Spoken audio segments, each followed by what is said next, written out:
Good evening and welcome to Curling Stadium, Martensville International. It's the final preliminary round draw before the playoffs end. Well, playoff spots still up for grabs.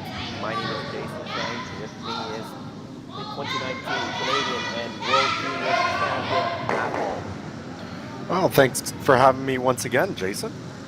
Matt, it's great to have you. We've got some big matches on the ice, especially on the ladies' side, including on our featured sheet. Jennifer Jones against Clancy Grandy. Clancy Grandy 4-0 going into this final draw. She's assured of a spot in the playoffs. Jen Jones 2-2. She needs to win and she's in. If she loses, she's out. Absolutely a big matchup here. Obviously a must win for Jennifer Jones, but don't get it twisted. Clancy would love to win this game as well. These two teams have already met each other twice this year, playing last weekend twice in the same event in the summer series in Quebec, and Clancy coming away with both of those wins, a 6-5 win and a 10-3 victory.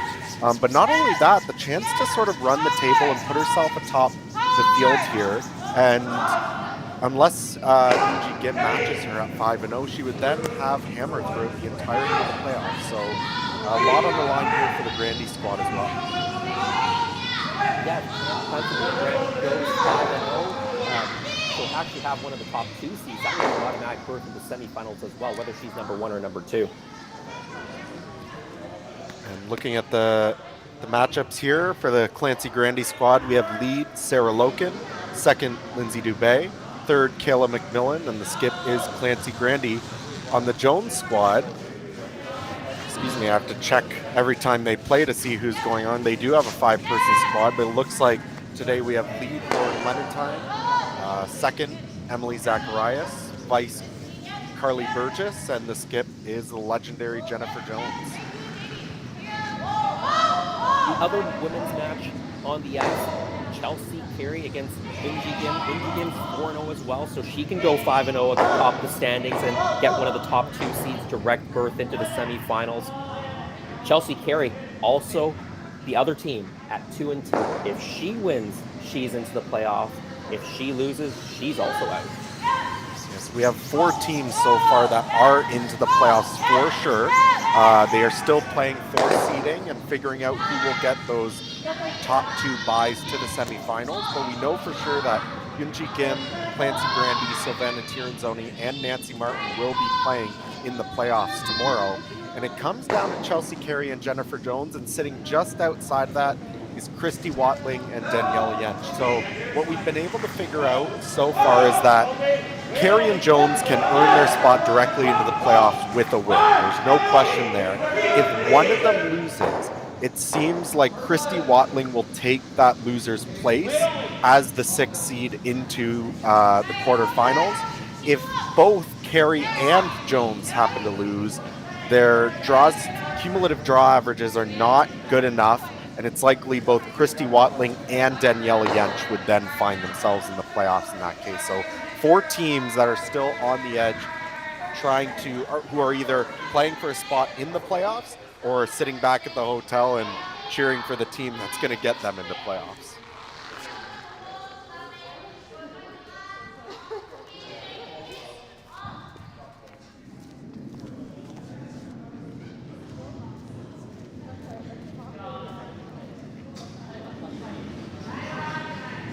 Quick look here at the first end. Really not much going on. Looks like both teams are sort of open to getting their feet underneath them. Jennifer, the oldest guard up on their first stone, and Clancy through. They hit back and forth for a while, and after a rollout by Jennifer's team, I should say, Clancy decides to play the peel, play a wide open end, and go for the blanket seams.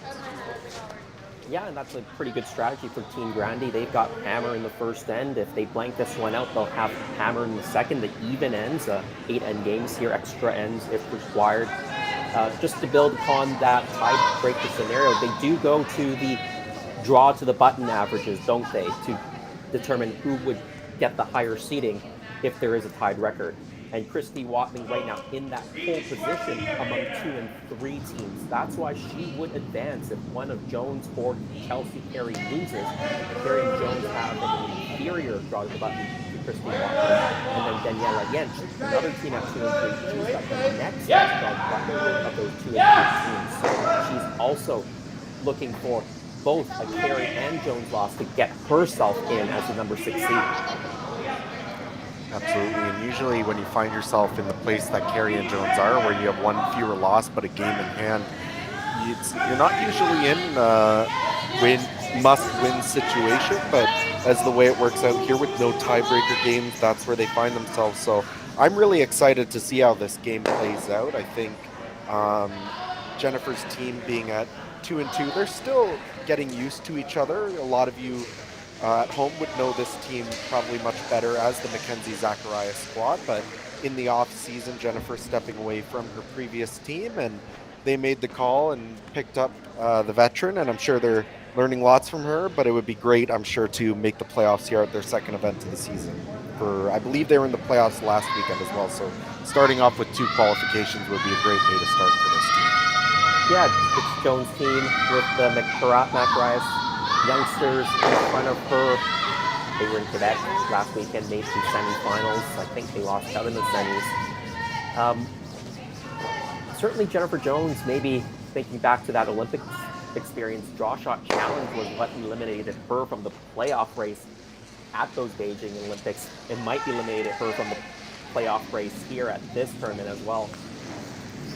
Yeah, and I don't know if there's necessarily a correlation there. You would hope, Jen's been around the game for so long. She knows how to run a pregame practice, how to make sure to try give herself the best chance to win that drop to the button. But yeah, once again, finds herself in a similar situation where her record isn't going to be enough on its own. Of course, if she wins this game, she's in. She doesn't have to worry about it. But just once again, finding herself in sort of the bottom half of those draw averages, and that's a big difference nowadays. A lot of events are moving away from playing tiebreaker games, so that draw for Hammer is so important. It really is an extra win in your pocket, or an extra half win you might be able to go by in your pocket if you have a good draw average. Well, still an open end right now. Exchanging hits, trending towards a blank end, but here's a miss, I think. Team Grandy flashes a hit, and now Jen Jones, she's got the opportunity to maybe get the force, maybe even put up a guard and protect this rock and even try to steal this first end. Yeah, I'm wondering if something happened with that. That was not a lot of weight. I couldn't tell how hard she threw it out of her hand, but by the time it got down to the overhead, it didn't really look like a lot of weight, so it might have grabbed something early. They didn't really seem too panicked, or they knew that they lost it pretty early on there, so. Either way, it's going to be a chance for Jennifer Jones here to throw another rock into the rings and kind of have the opportunity to force Clancy Grandy out of nowhere here. Team Jen Jones, they started out with 2 victories. They looked very strong early on, a win over Lorraine Schneider, a second win over Ashley Howard, and she was on her way to being 3-0 against Daniela Jentsch. She led that game 5-0 at one point, then led it again 8-4, but let it slip away at the end. Just too many little mistakes during the ends. They didn't score. Let Daniela Jentsch catch up. That brought them to 2-1. They lost to Tirinzoni to bring them to 2-2 and into this juncture where it's a must-win. And looking at their other loss against Silvana Tirinzoni, that was another game where she had the lead going into the last end. Was only up 1, but ended up giving up a 2 to Silvana in the 8th end to lose that game as well. So very close games. Arguably, probably should have won that game against Jentsch, but let it slip away and was in a position against Tirinzoni. It's not that far off to think that they could have been 4-0 at this point. Yeah, certainly they had the opportunity to be 4-0 and book their place in the playoffs. But what I have noticed is in the last 2 games, just some mispositioning of stones, some over curls on hits, crashing on too many guards. That's what's cost them points in the last 2 games. Let's see if they can fix that and clean that up. Obviously, Clancy Grandy, she's had a great tournament so far, 4-0, has been pretty clinical through her wins. Absolutely, and as you say that mispositioning of stones, we see Jen slip down right onto that rock. I didn't see exactly what the call was. I would assume she was trying to throw a tight guard there, but slips in and freezes to the corner of the blue stone and allows Clancy a pretty simple double here, just a hit on the nose. Yeah, we went from an opportunity to force for Jen Jones, and now the blank is right on once again. It's a bit of a mistake there, isn't it? Fairly simple double. Absolutely, we see sort of 3 fairly open mistakes there in a row. The flash by Clancy on her first one, Jones coming in deep, and it was a little bit tough there for the blank, but definitely had the opportunity with just a nose hit double to at least ensure that she didn't give up the steal, but is a little bit wide out of her hand, gives up the steal. So Jones steals one in the first as we head to the second. Imagine being able to stream every curling game from every sheet from any event, be it your Wednesday league game, bonspiel, or corporate event. Curling Stadium offers an all-inclusive streaming solution featuring high-quality cameras, ease of use, great reliability, and minimal installation. Offering your sponsors customizable ad space on your streamed curling games and being able to sell video packages to your corporate events for increased revenue. With Curling Stadium, you can stream to any device, be it your mobile phone, tablet, or computer. Push the feed to your desired platform, be it Facebook, YouTube, or any other social media. Curling Stadium is simply the way forward. Where it's commonplace in other sports to televise every game, we want to do the same. Curling is a global sport, and it's time it gets the coverage it needs. Make your curling club the next Curling Stadium.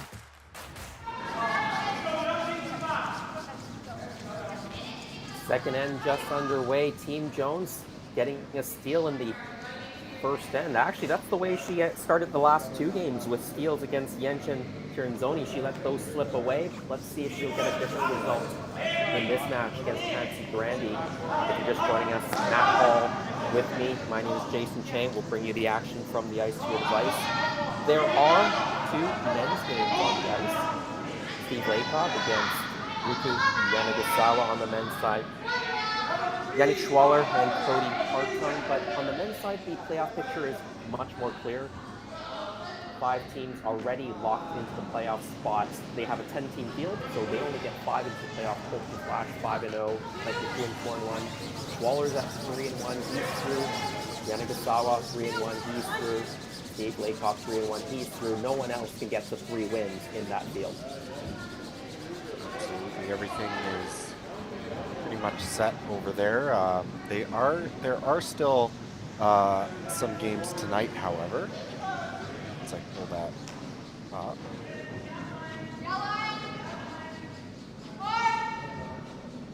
Some seeding still available. In the men's side, the top 3 seeds get a spot right into the semifinals.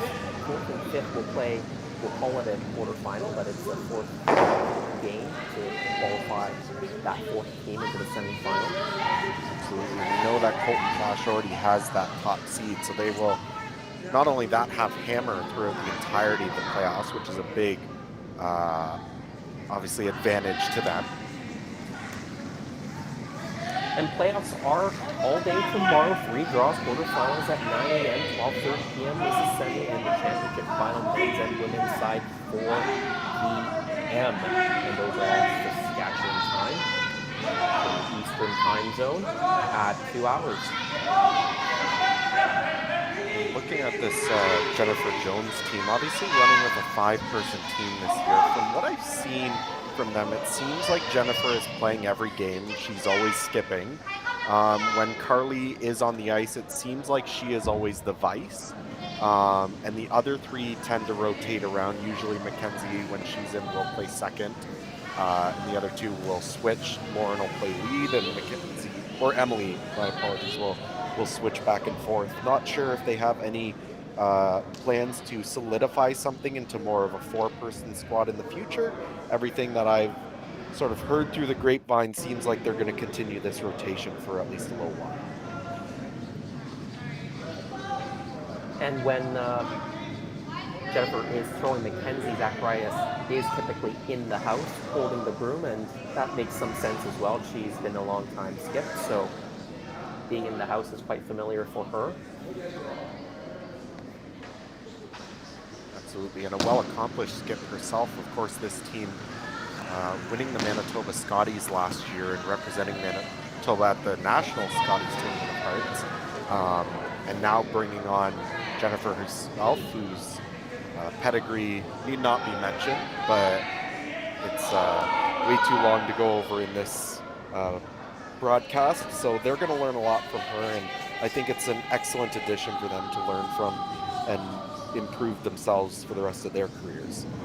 Well, I think when a junior team moves up into the women's or the men's ranks, there is a knowledge gap, so there's still an experience gap, that mental toughness, and that's what I think you can learn a lot from a veteran skip like Jennifer Jones. Mackenzie Zacharias, no slouch. She won Manitoba last year. That proves something in itself. Manitoba, tough province, probably the toughest province for right now for the women's team to come out of, but she's of course also a world champion in her own right, as the world junior champion, the 2020 Canadian World Junior Champion.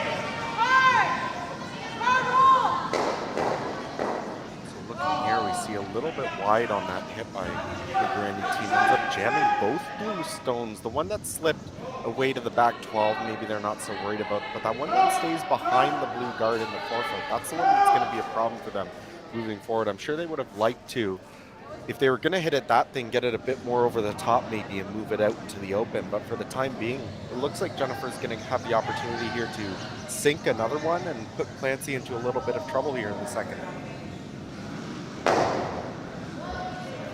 Speaking of Mackenzie Zacharias, here she is, going for her second stone of this end.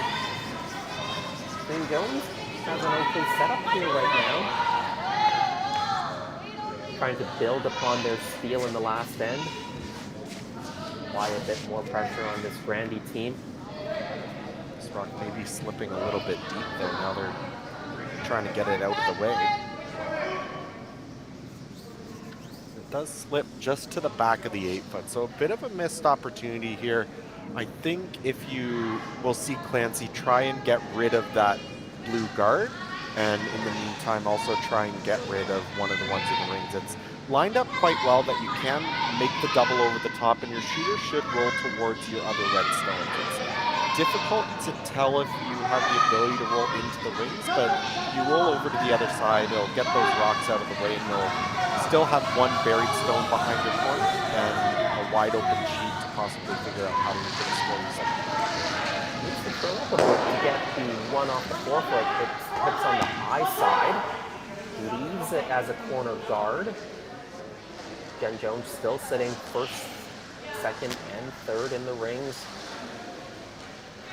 Unfortunately, just a little bit of a miss. I'm sure if they weren't going to get the run back, they would have liked to move that shooter a bit further out of the way. Yes, you are probably showing the side of the rock that you want to be seeing now a little bit on the center line, but it just doesn't move out of the way enough, and it gives Jennifer the opportunity to guard it once again. And then it's up to the Grandy squad to figure out what they're going to do, and they're going to have to make a shot here to leave Clancy with something easy with her last.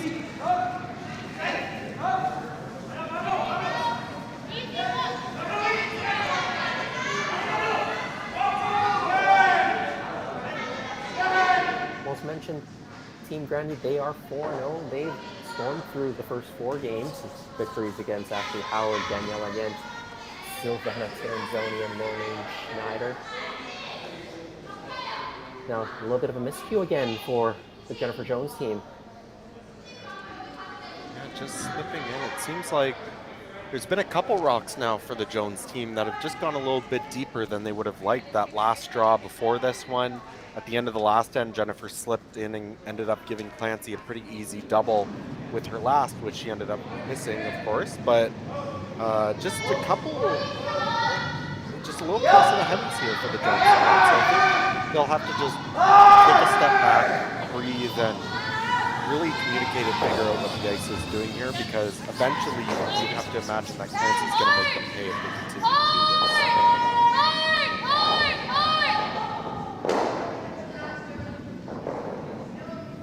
Makes the hit, rolls it a bit behind the corner guard. I'm not exactly sure what they were trying to do. There were, I guess, a couple of options of what you could do after you hit and rule the shooter. I think it just undercurled a little bit. I think they would have liked to hit that a little bit thicker, and instead of rolling to the left side of the rock as we look at the overhead. They would have liked to stay more on the right. The way it is right now, because they've rolled a little bit too far, the only real way to access that blue now is with the run back, which is certainly possible, but it just makes it a little bit trickier to negotiate that side there. If they stayed maybe on the nose or a little bit angled towards the center line, then it would have been a much easier hit for them later. But as it is, it's going to be a little bit tricky. I didn't exactly see what the call here was for the Jones team. Are they just trying to guard again, or are they trying to freeze down?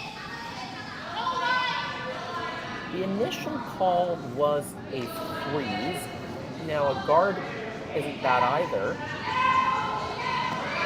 The thing with the freeze is definitely light is always the tolerance. As long as your line is good, there's a lot of places you can put it. Now they end up making it perfect, which is great for them, but we had a couple options there. If you end up a little bit light, it's still a guard. It's sort of in the way, but where they put it now is a very good spot, and it's very difficult for the Grandy squad to sort of do something with it.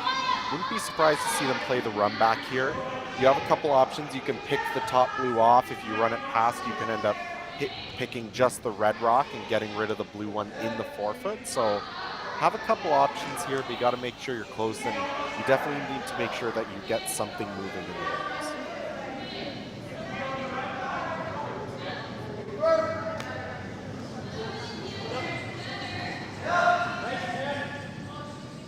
Well, we've seen a great crowd here in Martensville. Thinning out a little bit as we get later into the night, but I'm sure the crowds will be packed again tomorrow for Championship Monday.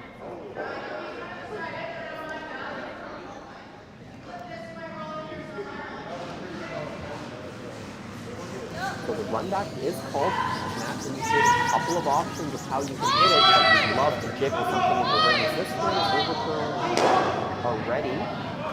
Roll 9. Just goes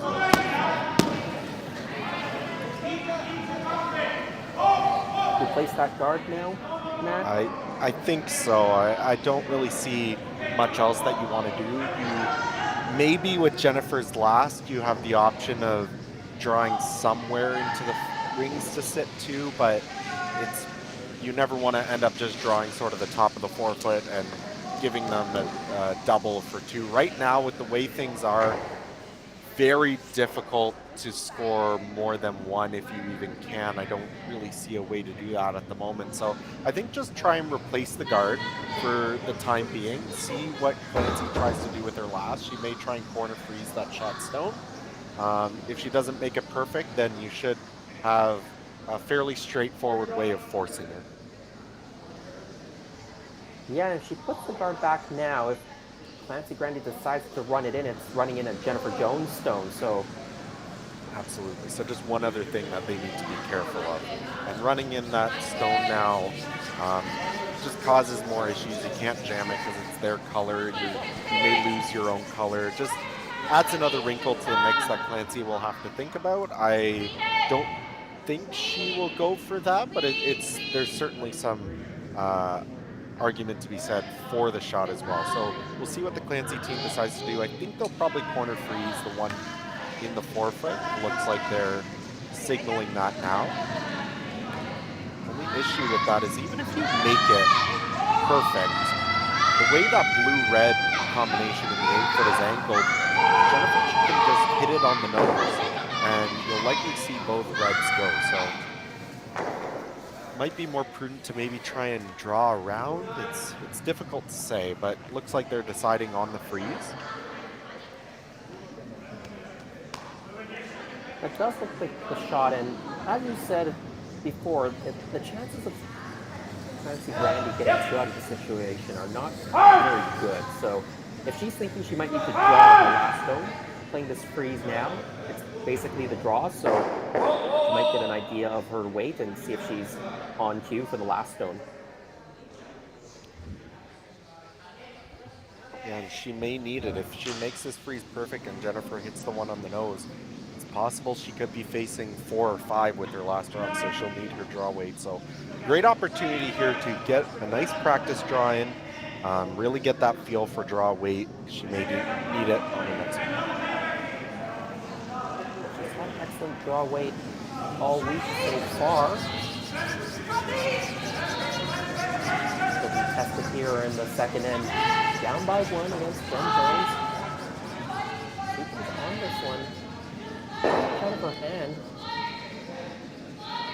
Not sure they're going to get it towards the forfeit. They're trying hard. And it does come up a little bit short, just in the top 8. Now what do you do if you're Jennifer Jones? Can you just guard the draw port and get the force that way? That's what I was looking at. That red-blue-red combination looks quite enticing because obviously if you hit that red on the nose, the way they're angled, you can get both reds to go and probably sit 4, maybe 5 if you hit it perfectly. But the problem with that shot is it just leaves the one side of the sheet relatively open for Clancy's draw. So it looks flashy because you'll set a number of rocks, but it doesn't really do much to make Clancy's shot any harder, except for just the added pressure of what she's throwing against. So I think it would be much more prudent if you guard up the hole. Yes, you're only sitting 1, but it's very difficult to find a way for Clancy to score. You can't really hit that red on the nose. You don't really have access to the red that's closer to the forefoot that you can somehow pick over to score. So if you hit the red on the nose, which it looks like they might be looking at now, yes, you sit 4, but much less likely that you steal. If you do steal, it'll probably be pretty big, but if it was me, I think I'd play the guard and try to relatively guarantee almost a steal of 1. Yeah, and they're going to have a bit longer of a discussion with the rest of the team. And the scoreboard might dictate what you do here. I think, Matt, I'm leaning towards what you're saying. You are already up by 1. If you steal another one, you're up by 2. And you've in theory got hammers in the even ends as well. If you were desperate to score multiples or steal multiples because you're down by 3 or 4, then that hit becomes a much more enticing option because then you can get 1 miss and pick up a bunch to catch up. I'm just trying to think it through. If you end up hitting that on the nose, sure, you're sitting 4, but that's a shot that Clancy makes maybe 90% of the time. So trying to avoid getting too mathematical here, but your expected number of points that you're going to score in that scenario, I think, is still lower than if you guard and Clancy has a very difficult shot to score, then I think you expect to score that 1 steal a lot more often in that scenario. Yeah, and Clancy did just play that draw. She just came up a little bit short, so they know how much they need to add on in terms of the weight, another 4 feet or so. I think they have decided on just guarding this draw based on where they put the broom.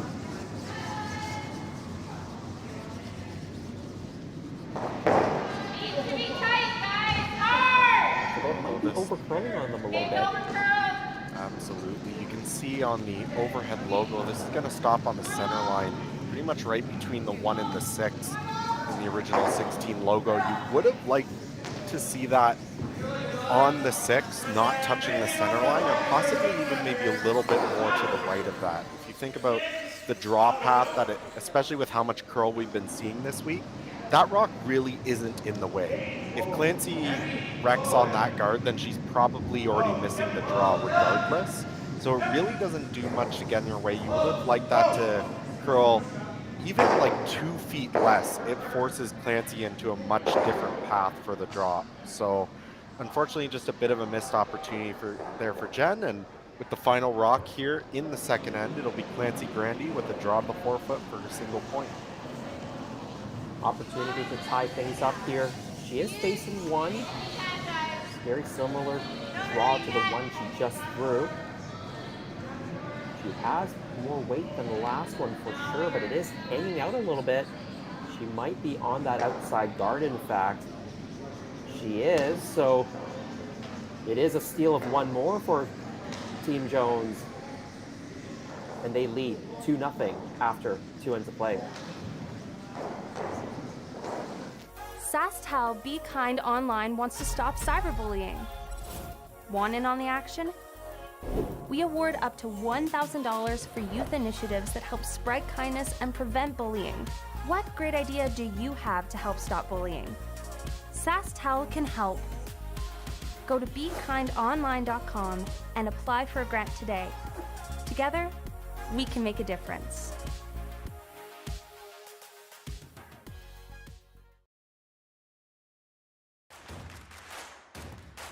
Imagine being able to stream every curling game from every sheet from any event, be it your Wednesday league game, bonspiel, or corporate event. Curling Stadium offers an all-inclusive streaming solution featuring high-quality cameras, ease of use, great reliability, and minimal installation. Offering your sponsors customizable ad space on your streamed curling games and being able to sell video packages to your corporate events for increased revenue. With Curling Stadium, you can stream to any device, be it your mobile phone, tablet, or computer. Push the feed to your desired platform, be it Facebook, YouTube, or any other social media. Curling Stadium is simply the way forward. Where it's commonplace in other sports to televise every game, we want to do the same. Curling is a global sport, and it's time it gets the coverage it needs. Make your curling club the next Curling Stadium. Imagine a place with endless possibilities. Imagine a place where people come together to build families, businesses, and communities. Imagine a place where small-town values and progressive qualities are in perfect harmony. Imagine a place rich with so much vitality. Imagine your future in Martensville.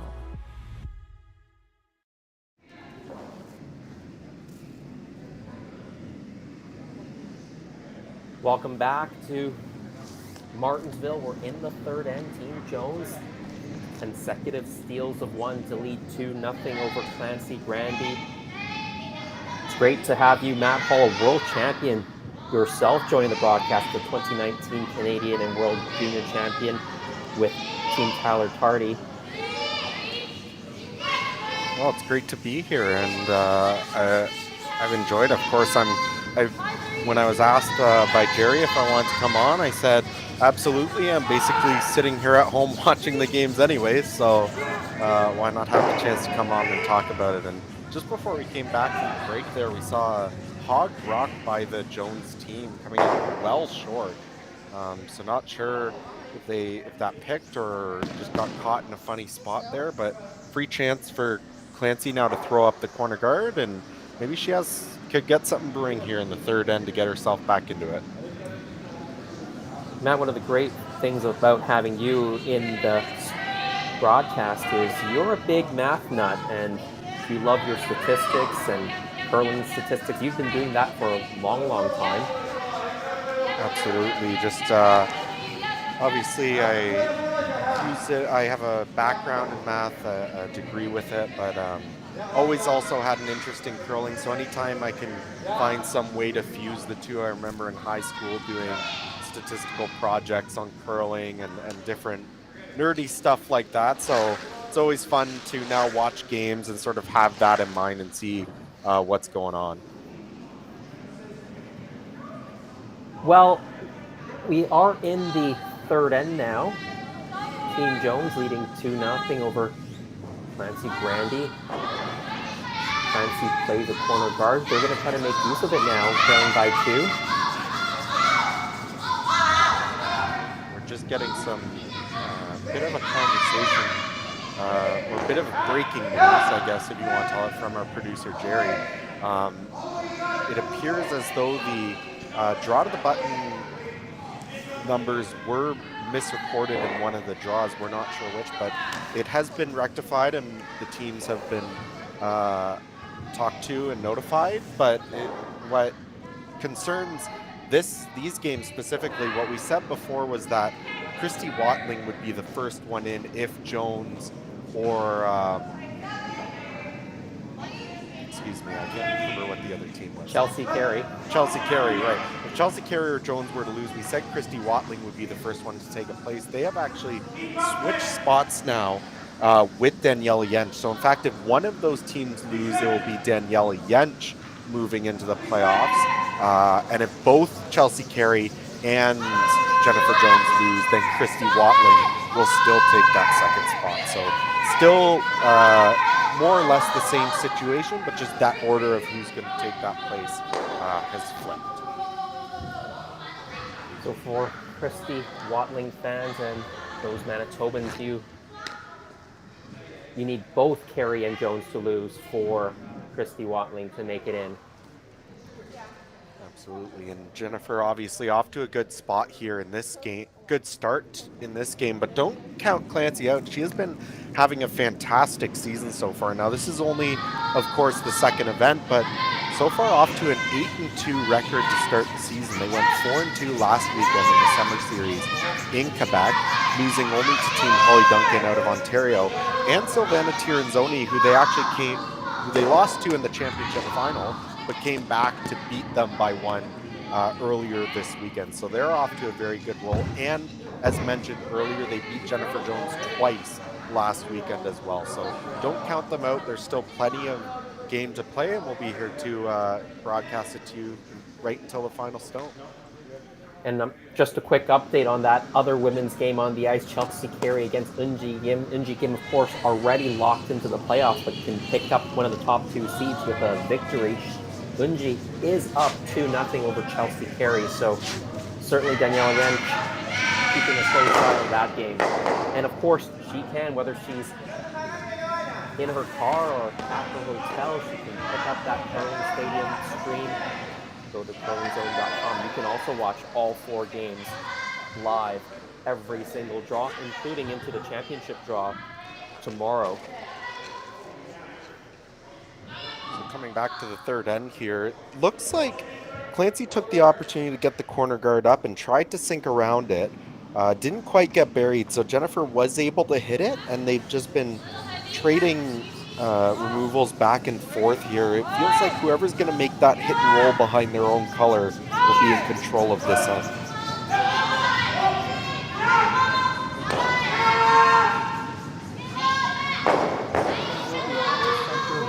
Rolls a bit too far, flips to the back of the 8.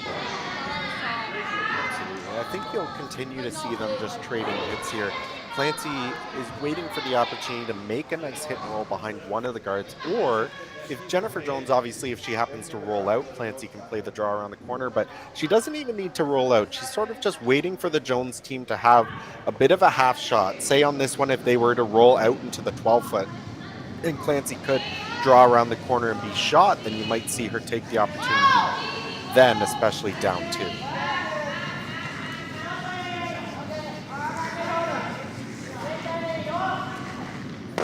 Bit of curl, gets it to nose.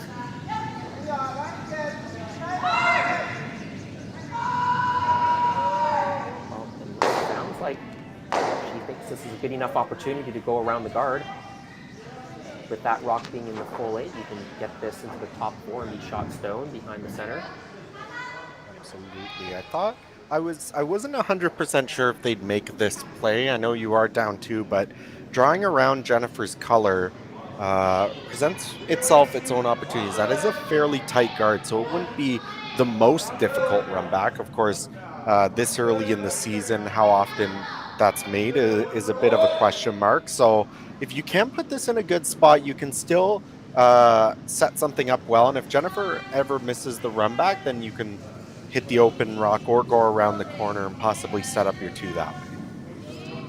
Matt, you mean my stats guru that I have on the broadcast doesn't know how often Jen Jones' team is going to make that run back? I wouldn't want to try and figure that one out here in September. You ask me in February, I'll give you a much higher percentage. But right now, you never really know. All right, I'll let you off the hook this early in the season. Quite get enough curl there. It looks like Jennifer's going to take on the hack weight pick.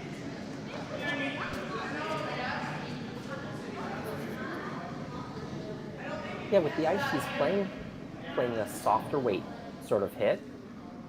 These can always be a little bit tricky, as we've already mentioned how much curl we've seen this week, and it is curling very well, but all the curl is late. So when you throw that little bit of extra weight, it tends to run very straight on you. And if you are a little bit heavy on these hits, they have a tendency to float out wide for too long. In the recent 2 games, what I've noticed is the Jones team has over-curled on these types of shots. That one just gets by the guard, a little bit tight for comfort, I think, near the end, but they make it. Yes, and that was an excellent weight choice. So could just be that they're still getting used to each other. This is only their second event of the year, so Jen might not be 100% sure on exactly where to put the room down for these girls, but I've all the confidence that they're going to figure that out, and that was the perfect kind of weight that you want to throw for that shot. So if they can consistently keep the weight to exactly what they want, it's going to make it a lot easier on Jen to figure out where that broom needs to come down. Here it looks like they're debating what they might be able to do here. With that rock staying there, looks like that they can see just enough space between it and the guard that they are gonna try and remove it and roll behind the guard. One of the good things about that is if you do hit this just slightly on the center line side, it's possible that you jam the blue, but it could spin into the 4-foot behind your own rock. If you hit it perfectly, you might be able to sit shot stone with another blue in the back of the rings. That could be a jam opportunity if Jones tries to remove it later, although this one has a lot of curling to do. It's struggling to even hit the backstone. It will hit the backstone. Fortunately, gets one of them on the ground, but leaves the more dangerous stone in play. That's the rock in the top side of the 4. Absolutely. You could see there that was a lot more weight than the Jones team threw when they were playing their hit, and it just got it out a little bit wide, and it never had a chance to come back. And that's kind of what we've been seeing. That difference between hack and board can make a big difference in where that broom needs to come down. So in order to execute well on this ice, you need to have your weight control down to a dime. What is Jennifer doing here? Trying to put one into the top of the rings, maybe top 8, create we'll call it that Christmas tree pattern? Absolutely. I think best case scenario here, you could probably get away with showing about a third of a rock and even biting the 4-foot. If you do that, they won't be able to reasonably make a double.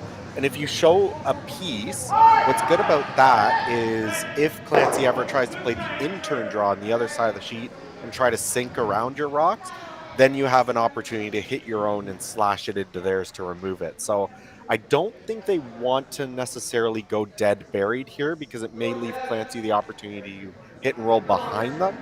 But just leave it showing about a half rock or a third of a rock. Top 8, if you bite top 4, that's perfect. 2 steals to open the game for Team Jennifer Jones. Another opportunity to put pressure on Team Clancy Grandy. Jennifer Jones, her first rock here in the 3rd end. Trying to get to the top 8. You see where Mackenzie Zacharias' broom is. That's where they want it to land. It comes up a hair, but maybe a bit of an overcurl too at the end. You can see that big finish as that rock comes to a stop. The backstone is completely open. I'm not sure you can get an inside roll though.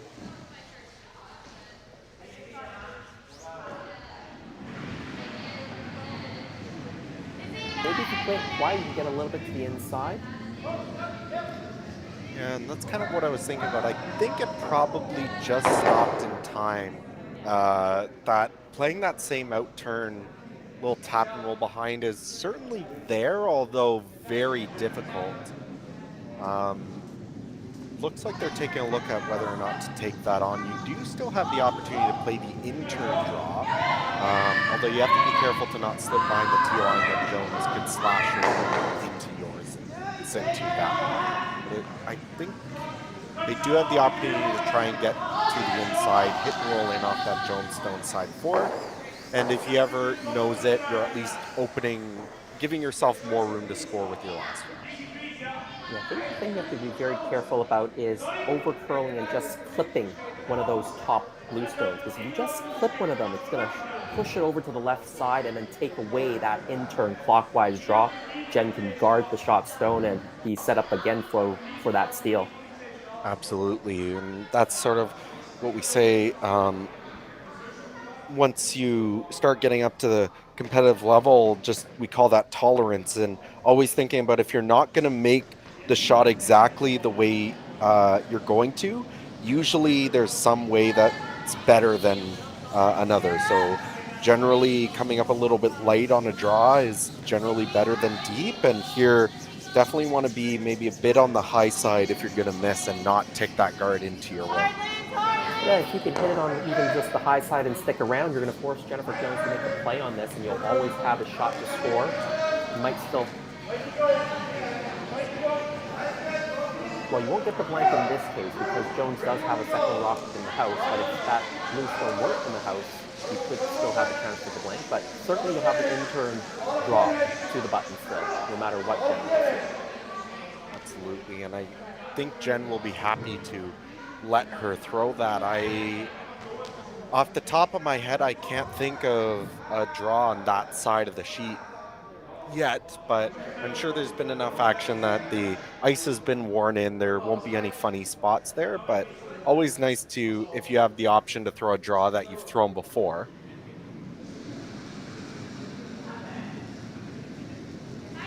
So we're watching here Jennifer's last stone in the third end. Last stone for Jen Jones in the third end. We did see Clancy miss both her draws in the last end. If Jen hits and sticks, I wonder if Clancy will try to hit. Now, with that rolling to the side, I'm pretty sure Clancy's going to throw the draw to the 8th. Absolutely. Even with those 2 misses last end, she's still, I think her weight was fine. In the first one, she did come up, with her first draw, she did come up a little bit light, but still hit the 8-foot, and it was more a line issue with her second shot last end. I think if she didn't clip that guard, her weight was probably going to be okay. So I think the confidence is there. Just needs to hit 8-foot here, although with the broom where it is, it's difficult to say. I guess not that as broom could be the same. maybe not as confident as we think she might be here. It looked like she was motioning for the hit, so maybe at the back of her mind, thinking about the last end and the draws didn't work out. We'll see once she slides out of the hack how much speed she's coming out of, but she looked like she was indicating a hidden roll in. We'll see here, either way, final rock in the third end for Clancy Grandy. And that looks like hit weight to me.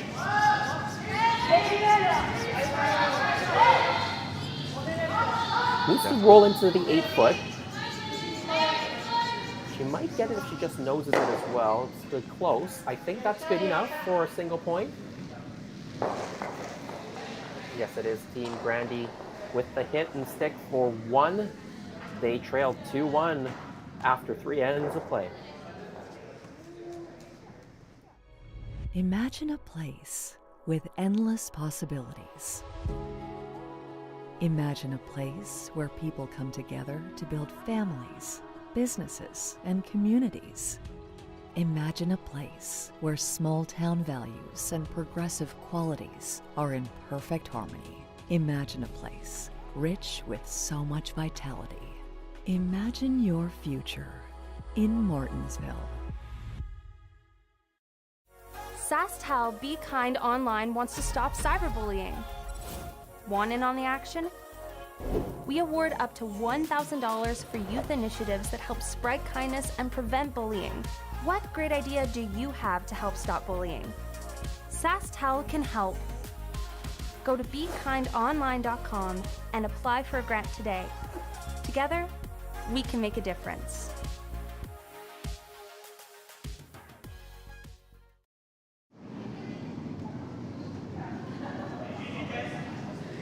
Fourth end about to get underway.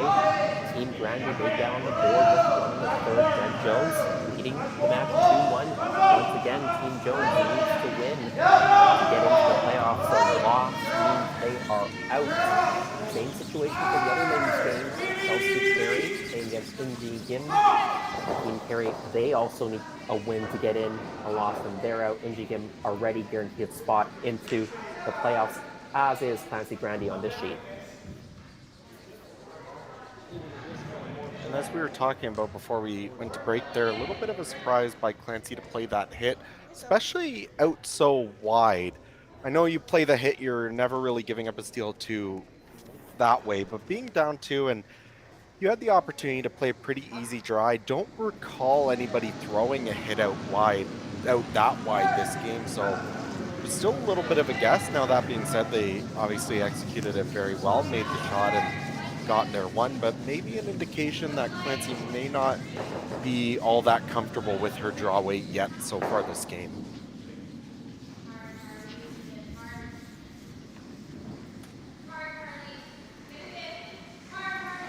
We're having a quick scan over on the men's sheets. Steve Laycock leading Yanagisawa of Japan 2-1. Waller leading Cody Hartung 2-0. The playoff picture, as mentioned earlier in the broadcast, already set in terms of which teams are making it on the men's side, but Steve Laycock and Yanagisawa and Yannick Schwaller all jockeying position. They're all sitting at 3-1 and they're on the ice today, so certainly wins will help them in the standings and potentially a bye into that semifinal. And on the men's side, you have to imagine that, well, we know for sure that one of those semifinal spots is already taken by Colton Flash, coming through with an undefeated record. Definitely the opportunity here with Laycock playing Yanagisawa. One of those teams is going to drop to 2 losses, and Yannick Schwaller could drop down with them. But just with a quick look here, I believe Mike McEwen probably already has one of the other semifinal spots locked up. So it's really a fight between Yannick Schwaller, Riku Yanagisawa, and Steve Laycock for that final semifinal berth, and then the other 2 of those teams will play in a quarterfinal tomorrow morning. Yeah, Mike McEwen, they've got a very good shootout score, so they're likely to hang on even if there's a multi-way tie at 4-1. They're likely to be higher ranked than the other teams at 4-1. Well, the center is getting a little bit cluttered up here. Nancy Grandy, no surprise, they played a center guard on their first. Jones tried to come around, came just to the top 12, and Grandy's gone around to the top 8.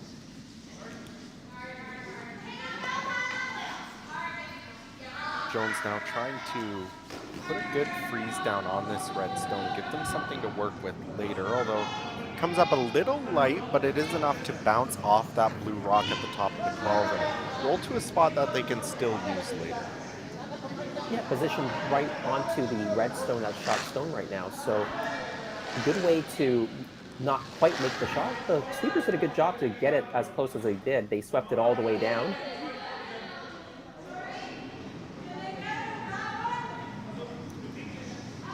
Of course, Clancy Grandy is the new skip on this squad. The other 3 players, Kayla, Lindsay, and Sarah, did play out of BC last year, actually losing the provincial Scotties final to Marianne Arsenault. So another very young squad with high aspirations, just 1 win away from the big show last year and looking to improve with the new skip this year, off to a great start and hopefully trying to win that 1 more game this season.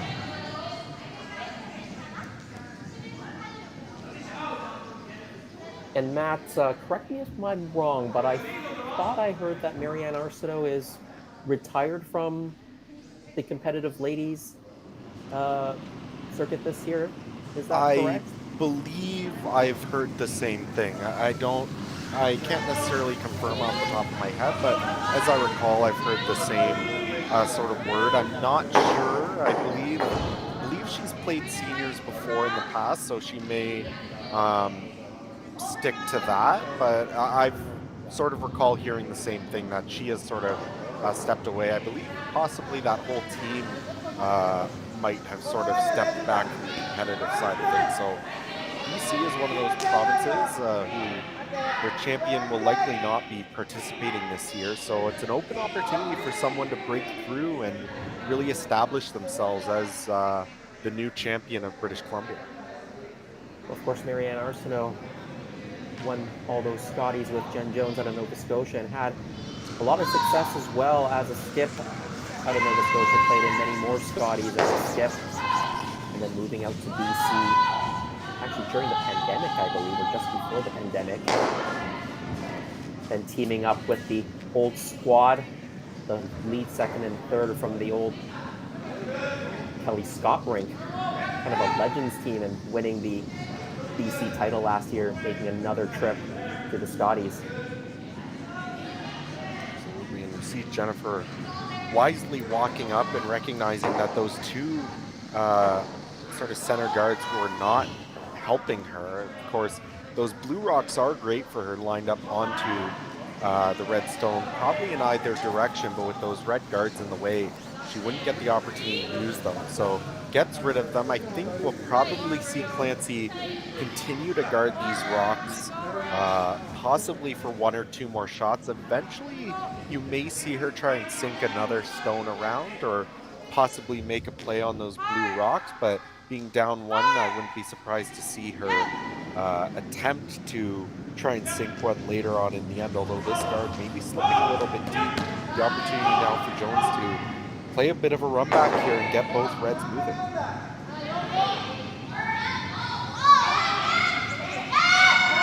Yeah, the 2-1 lead is to simplify this end. The front is a bit congested. Mackenzie Zacharias.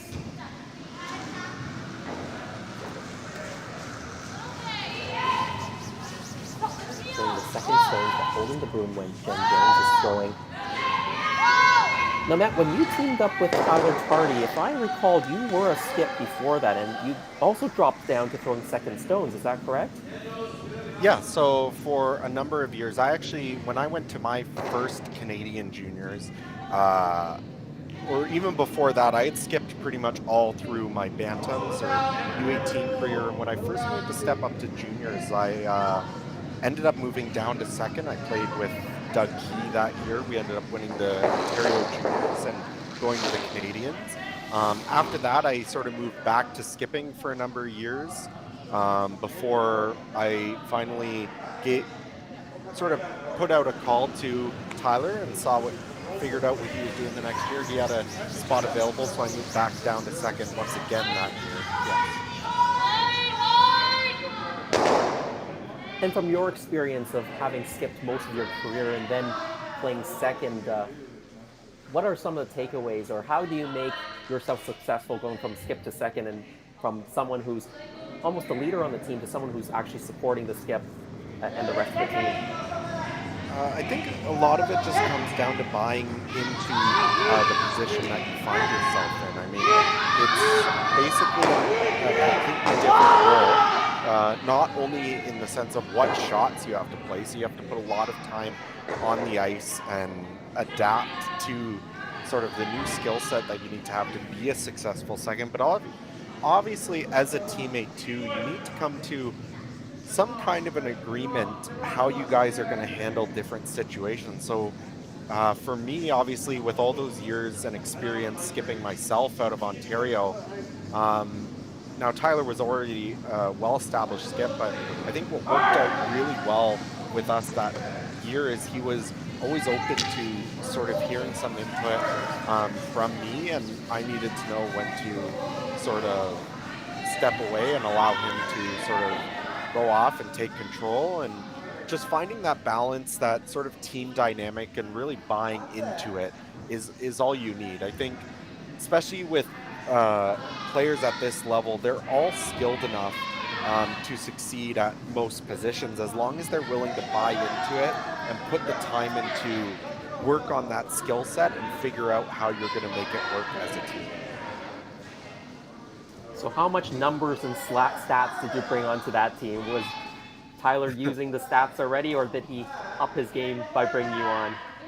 You know, that's one of the things, like, Tyler was already sort of on board with some of the new statistics and stuff that we see a lot more often nowadays. So we could talk in those kinds of numbers, and sometimes I had to know when to sort of not become so analytical and just sort of, if he had the feel, let him run away with things. And, you know, he's an incredible player, and when he's on. You don't really need to sort of inject yourself all that much. So it was an incredible experience. It was a lot of work, and at the end of the day, we were quite successful. We won the World Championships that year, but it was a lot of time, a lot of effort, a lot of time spent off the ice trying to figure out how we were going to work those dynamics out as a team. Well, I was on the call last night with Matt Sussman. We learned a lot about math, geometry in particular, learning about the different shapes you can make with the rocks. Talk about rhombuses and trapezoids and parallelograms, isosceles, triangles. You promised me we were going to change humanities today, but now I get paired up with you, Matt Cullen. We're still on math. Statistics this time and probability. I'm so sorry to let you down, Jason. I'll try to keep the math to a minimum today. I don't want to overload you. Well, Team Jones right now, I think they're sitting shots still in the top of the 12 and an opportunity to sit 2 now, drawing to a freeze on that back right stone. Absolutely, an excellent placement with that freeze too. On a little bit of an angle, so there's really no double available to the Grandy squad.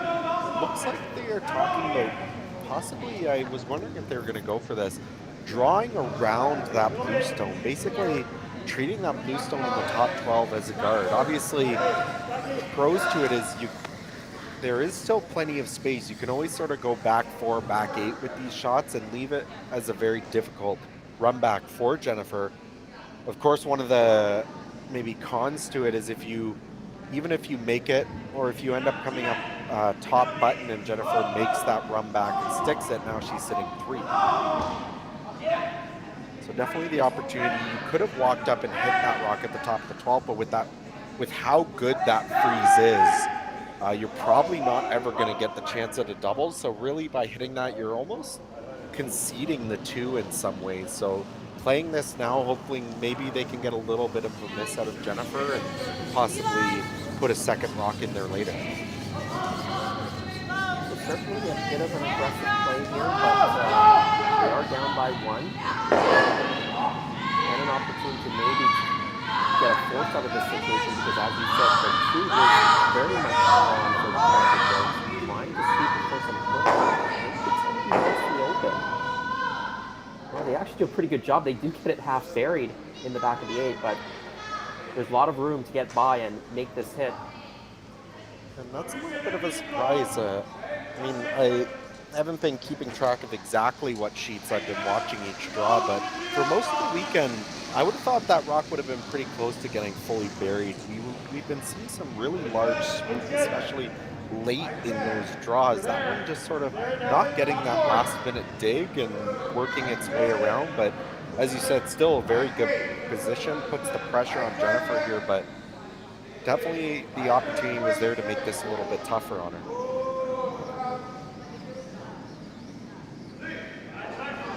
And you'd like to probably roll away from the center line here? Absolutely. You don't want to stick right behind it. If you end up behind that blue stone, Clancy's just going to fall you down and probably make a better freeze. You'd like to obviously stick around, but if you can roll away 1 or 2 rocks, that's great, although this does not look very curling. close. Chip the blue one over, roll in. Well, the good news is she's opened up the back stone completely. The bad news is Grandy is sitting 1, and they're going to try to sit 2 and force you in this end. Are they sitting 1? I thought maybe they were, but maybe they're not. Maybe blue is closer on that left side. So, okay, it's not terrible for Jen Jones. She did manage to push it up behind the corners to be shot stone.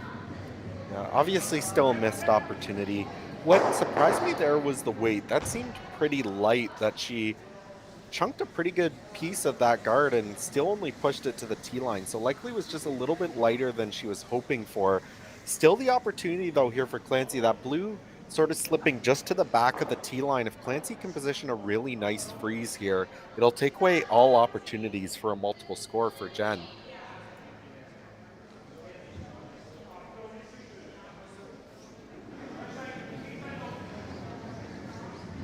The positioning is very key on this shot. Obviously, you need to be in the rings, because if you're not in the rings at all, it'll be a hit for 4, I think.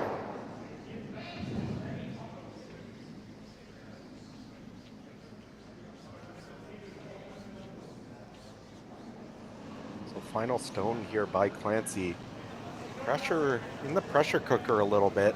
Needs to put this stone on the corner of the blue rock to cut down the chance for a multiple score. Really needing to go early. This looks like it's really curling. It's going to come close to that corner guard. Really good sweeping. They've got it by. The weight looks pretty good too, actually. Maybe it'll bounce off a little bit, but that's pretty darn good, Matt. Absolutely. Might have saved the end. A little bit of a bounce, but I don't think quite enough that Jen can do anything with it.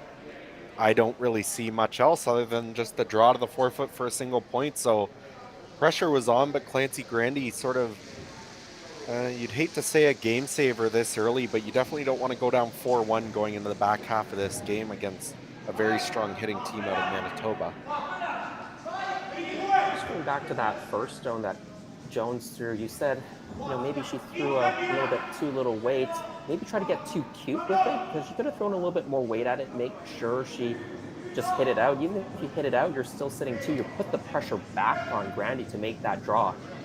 Definitely. She was a little bit light, but she wasn't that far off of the weight you probably need to make sure that you stick around on that hit. Yeah, you could have thrown a couple feet more, but you risk rolling out in that case, which is probably still okay. You'd still have a decent chance for two, but unfortunately got away with her. This one, though, looking a lot closer. The sweepers don't seem to mind it. And it looks like it will just stop in time in the back of the forefoot. So a score of 1 after an excellent freeze by Clancy Grandy to save the end from a multiple score.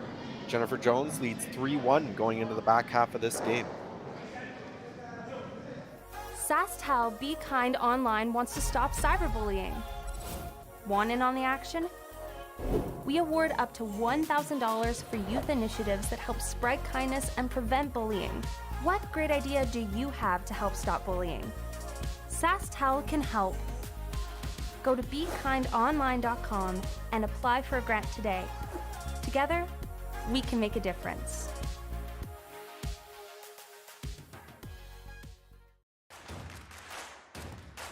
Imagine being able to stream every curling game from every sheet from any event, be it your Wednesday league game, bonspiel, or corporate event. Curling Stadium offers an all-inclusive streaming solution featuring high-quality cameras, ease of use, great reliability, and minimal installation. Offering your sponsors customizable ad space on your streamed curling games and being able to sell video packages to your corporate events for increased revenue. With Curling Stadium, you can stream to any device, be it your mobile phone, tablet, or computer. Push the feed to your desired platform, be it Facebook, YouTube, or any other social media. Curling Stadium is simply the way forward. Where it's commonplace in other sports to televise every game, we want to do the same. Curling is a global sport, and it's time it gets the coverage it needs. Make your curling club the next Curling Stadium.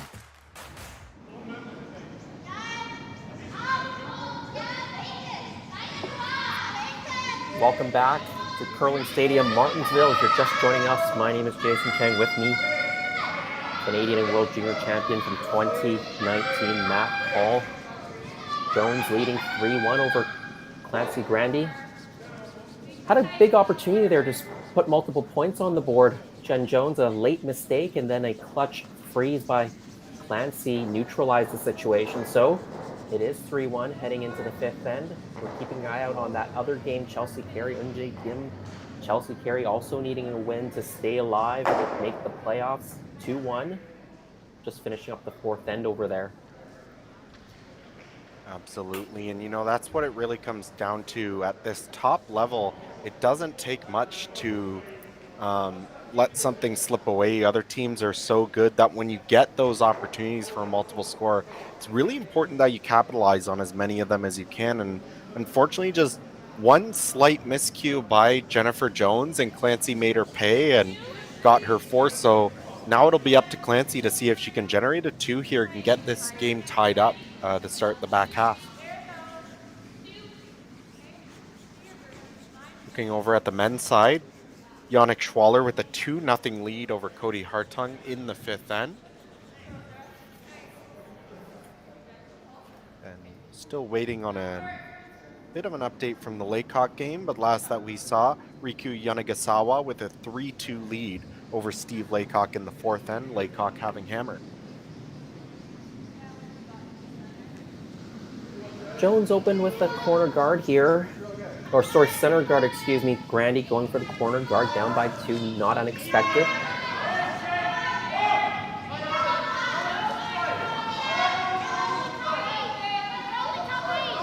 Absolutely. I think you'll see the start of the end play out pretty standard with Jennifer drawing around, although this one has quite a bit of curling to do. If this stays in...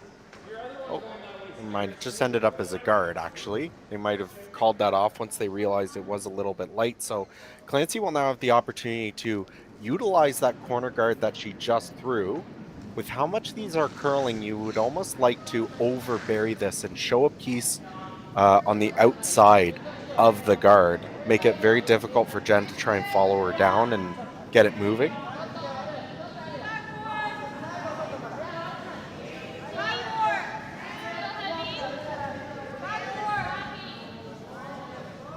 Team Grandy calling this behind their corner guard. Needs to come In what off the situation? Sorry, Matt. In what situation would you play that double guard? They are down 2 right now. We're halfway through the game. Is it? They're not too desperate yet. It's definitely something that they could have played now. I wouldn't have been surprised to see them try to go for it, especially with those center guards or those 2 rocks by Jones maybe not ending up in the optimal position. I thought they could have taken the opportunity to throw up that second corner guard and probably have a chance to use it later, but it's a bit of personal preference in some ways. If you make that draw really good, which I think they did there, kind of like I said, show a little piece on the outside. Now, ended up doing it off a bit of a tick, but put that rock in a really good spot. And with the 5 rock guard rule, obviously, Jen can't take out that guard yet. So you forced Jen to now play around the center, those suboptimal guards that she's had, and now she slips a little bit deep, so you're going to have some opportunities here. Of course, Jen's still shot, but with that rock so far back, definitely an opportunity, Clancy, here to set something up for herself.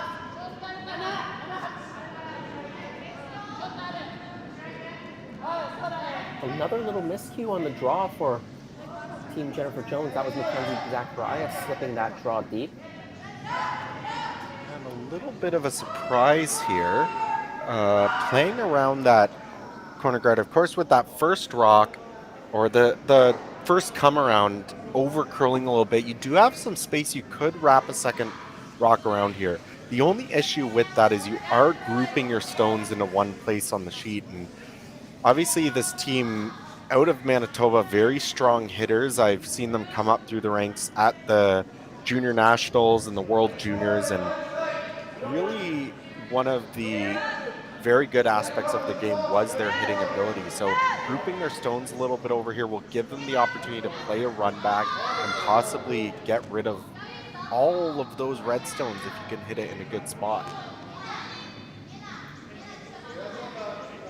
Well, they do wrap it around just in the spot where you're talking about. Jen Jones now recognizing this corner guard, it's going to cause her problems. Maybe trying to run it in and get some of those reds moving. Absolutely, and one of the great things about it is you do end up hitting it maybe a little bit on the center line side, so you could actually roll to another center guard for yourself even if you don't make the run back. Definitely over curling a little bit though. They'll roll right through the rings. Does take the guard off.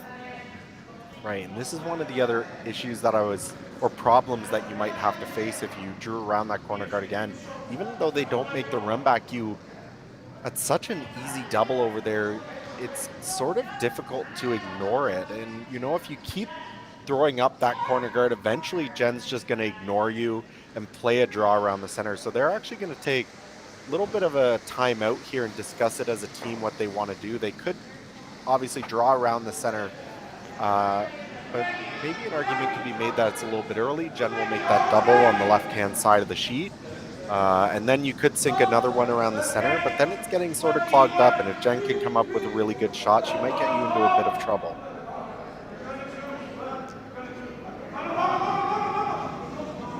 If you had a coach, a timeout could be allowed and the coach could come out. Otherwise, they're not on a time clock, so don't have to worry about time specifically.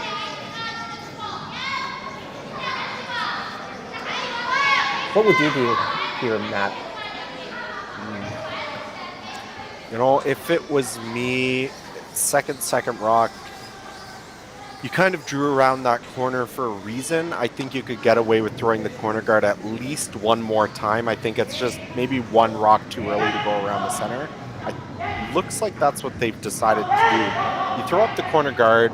If you can make it really good, you're going to force Jen to try and play that run back one more time. The chance is there that she'll make it, but if you can make it very difficult, you can sort of delay and waste one more shot, because as soon as you go around the center, you're going to give the Jones team, if they make a good shot, they can sort of cut everything down. So just make them waste at least one more stone. That's one fewer opportunity for them to make something good to cut you down.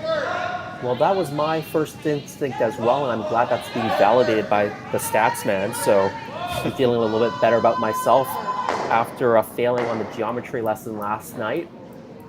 This is a very precise shot, though. You need to get the angle right here. This one, angle's going to look good, but maybe slipping a little bit deeper than they would have liked it to. The double is certainly on. I don't think there's a triple there. You'd have to hit it pretty thin. I think if you can get it over the top of that second red rock in the 12-foot, maybe. Maybe. But there's always the chance that that red rock on the tee line ends up being redirected back into the blue at the back of the rings anyways. So probably safer just to try and play it over the top. Make sure you make a double. Even if you end up jamming it, there's the opportunity to roll your shooter into somewhere good in the ring. So definitely have a couple options here depending on what they get out of the hands of Carly Burgess. Yeah, if you can ever roll behind your two blue stones, even if you don't make a double, even if you just get one red stone out, that really does improve your situation a lot, because Clancy Grandy will have to find a way to remove your blue stones to make her red stones count.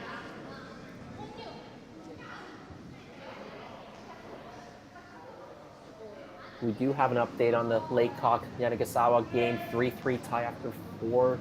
Team from Karuizawa, Japan, with last rock in the 5th.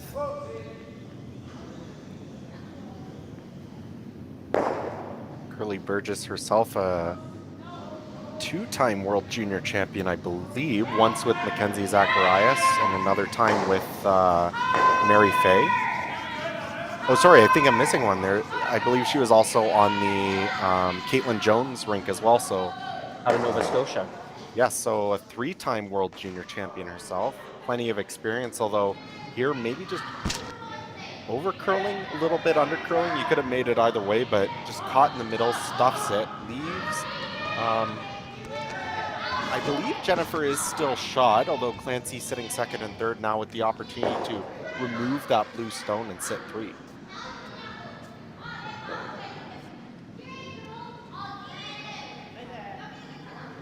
Yeah, again, that over curl has been a theme of the last couple of games for the Jones team when they're making those softer weight hits.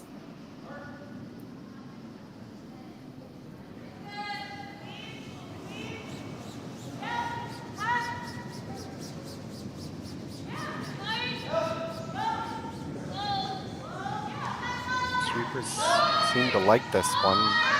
Not getting too far off. Gonna make the hit and roll away slightly, and I think that's the smart way to play it. You can see the angle of that top blue-red combination will likely come back and make some kind of a double, but if you ended up trying to hit nose there or even rolled in under to avoid keeping that double, you likely give Jennifer the opportunity to follow you down and freeze to it, which is exactly what I was saying. If they make that shot really well, it sort of cuts down all of the red stones. So likely the best option was to concede, giving them the opportunity for this double. If they don't make it, obviously you're happy if you're the Grandy squad, but even if they do make it, you'll likely still be shot. You can come around and sit 2 and go for your score of 2 that way. Blue onto red. Won't clip the other red at the back, so it is Grandy still sitting shot in second. Somehow found a hole that I didn't think was there. That was really tight. But again, Those are the even holes with that, I've always found in my curling career. I swear I would have a few more world championships if I didn't do that. well, we've all been there before, but the one good thing about it is it does leave that blue stone in a good spot. If you ever had to run that back, it's probably unlikely that they can find that hole twice. But Clancy going to try and put the pressure on now, sink one around the center guard. I think best case scenario might be just to be full 8 foot. I think if you slip into the 4 foot, you may see Jennifer at some point this end try to follow her down and freeze onto it to cut down the other two red stones.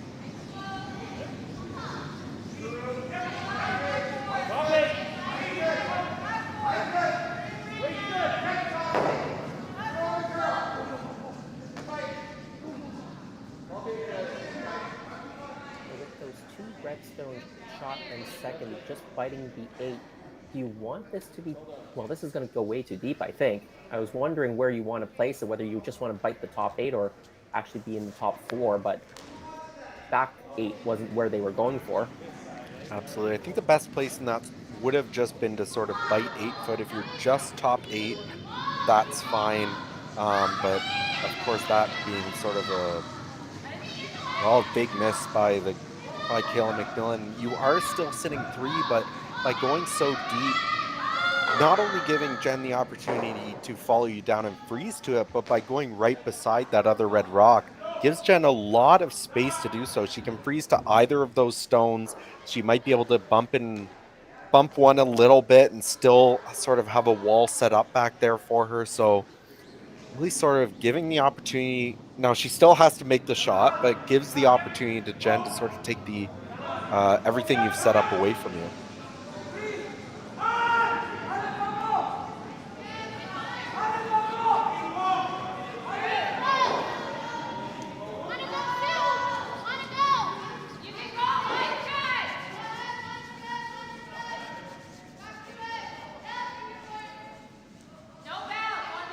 Sweepers seem to like the weight on this one. Line, if it gets by the blue, is good.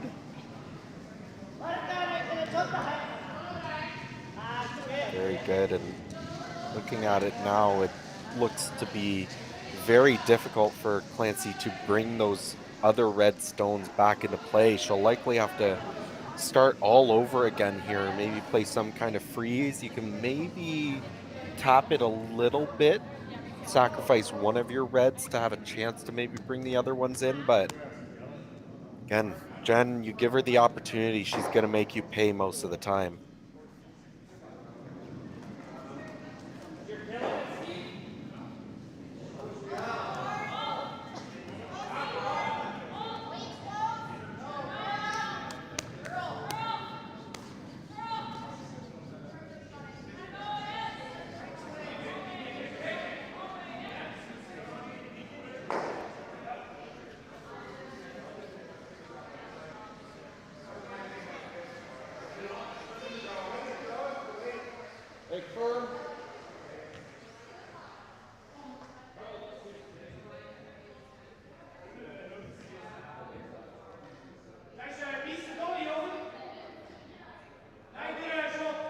Discussion here now by the Grandy team, trying to figure out what the best way to play this is. Looks like they're sort of debating between a couple shots. They've talked about the freeze to the blue. They've talked about possibly tapping those stones back to open it up, but looks like the final decision was just made by Clancy, probably just drawing to the top of the button. I think that's the safe call. You sort of have to take a step back and realize, hey, you've let that opportunity slip away. Those other red rocks are likely not going to have the opportunity to come in to score. So just try and do the best shot that you can to give yourself the opportunity for 2. And I think if you put it top 4, you put it top button, even if Jen freezes to it, you'll probably have some way to get in there for your second point without giving Jen the opportunity to take everything away from you. And then you're trying to make a shot just to score. Yeah, I think the trouble with trying to tap the blue and unlock it is if you're ever a little bit heavy or a little bit wide, your shooter's going to roll away, and Jen can put it block in a really good spot that'll make it very, very difficult for you to even score. This way, you're getting in there first. You still have a chance to set up the skips deuce here. Put this one in a good spot. Top of the 4. Sweepers need to go, though. It just rubs off the side of the guard, sort of straightens out the rock, but it just doesn't have the weight to get far enough. Probably just light the whole way. I think if she had that 2 or 3 feet more than she needed, she probably gets by that guard to a really good spot, but as it is, it's not the worst scenario I've ever seen. You do always have the ability to tap that redstone back.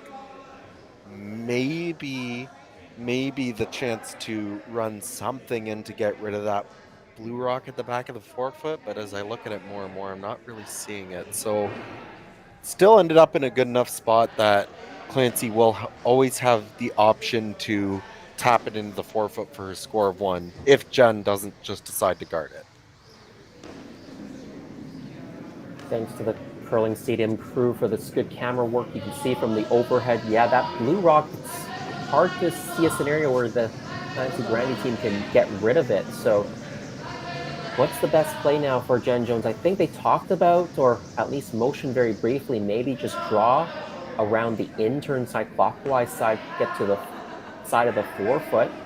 If you do that, though, you do leave Clancy Grandy a tap up of her red that she just left in the top 12 for her single point. Absolutely, and looking at it, to play that in-turn draw, you'd have to go out so wide to a spot that, as I think about it, even from most of the games I've been watching, I don't think I've seen somebody have to go that far for a draw quite yet. So it would be a little bit of a guess. And even if you make it really good, yes, you're just leaving this open tap for Clancy. So I think this is, once again, just the smarter call by Jen.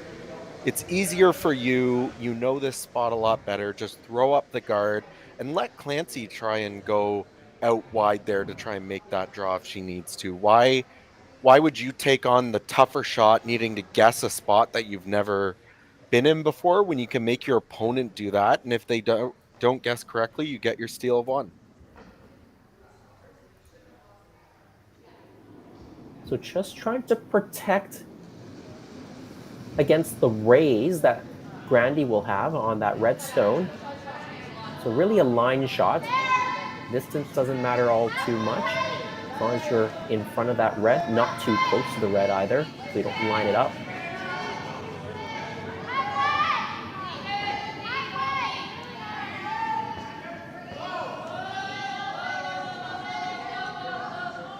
Nice throw. So now it has to be a double tap if Grandy wants to play that. Very tough, again, that in-turn draw, very tough to catch enough of the forefoot to get shot stone. You need to be more than half in the 4. It is there, but again, Matt, you talked about it. It's in a spot that doesn't get played very often. It's going to be tricky and a bit of a guess. So maybe this double tap is the easier shot. Do you think they'll ever try to take a run with weight at this and see if they can somehow squeeze that blue one far enough out of the rings to score multiples? I don't really see it. I think the angle is there. Like, you could run that redstone back and hit the blue thin enough. But likely in all scenarios, that blue at the back 4 is going to take out the red that's right behind it. Your shooter would likely roll off and probably take out the other red too. So it'll be a lot of work to go through to maybe just end up with a single anyways. This double tap, though, is a bit concerning because you don't need to be too far off. If you're just a little bit on the inside, you're tapping it back towards that other blue, and you don't need to move that too far to give them a steal of 2 either. So obviously this shot very difficult, but needing to be even that much more precise to make this tap into the forefoot to score your single point.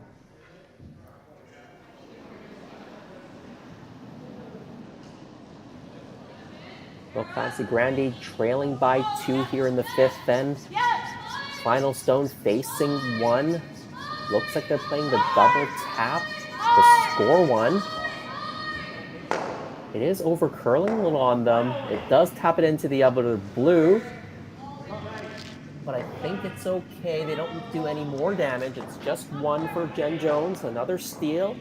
And it's 4-1 after 5. We're going to come back for the 6 after this break. Imagine a place with endless possibilities. Imagine a place where people come together to build families, businesses, and communities.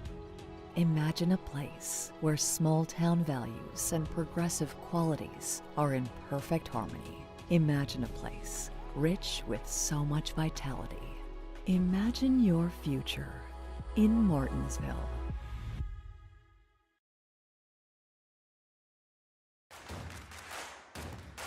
Imagine being able to stream every curling game from every sheet from any event, be it your Wednesday league game, bonspiel, or corporate event. Curling Stadium offers an all-inclusive streaming solution featuring high-quality cameras, ease of use, great reliability, and minimal installation. Offering your sponsors customizable ad space on your streamed curling games and being able to sell video packages to your corporate events for increased revenue. With Curling Stadium, you can stream to any device, be it your mobile phone, tablet, or computer. Push the feed to your desired platform, be it Facebook, YouTube, or any other social media. Curling Stadium is simply the way forward. Where it's commonplace in other sports to televise every game, we want to do the same. Curling is a global sport, and it's time it gets the coverage it needs. Make your curling club the next Curling Stadium.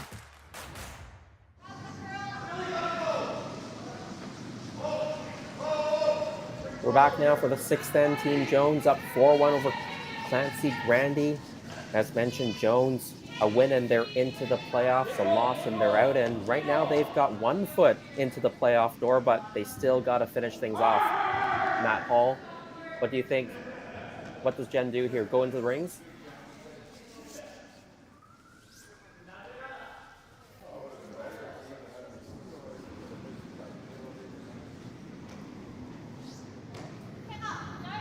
Well, Jen does go into the rings on her first, leading by 3.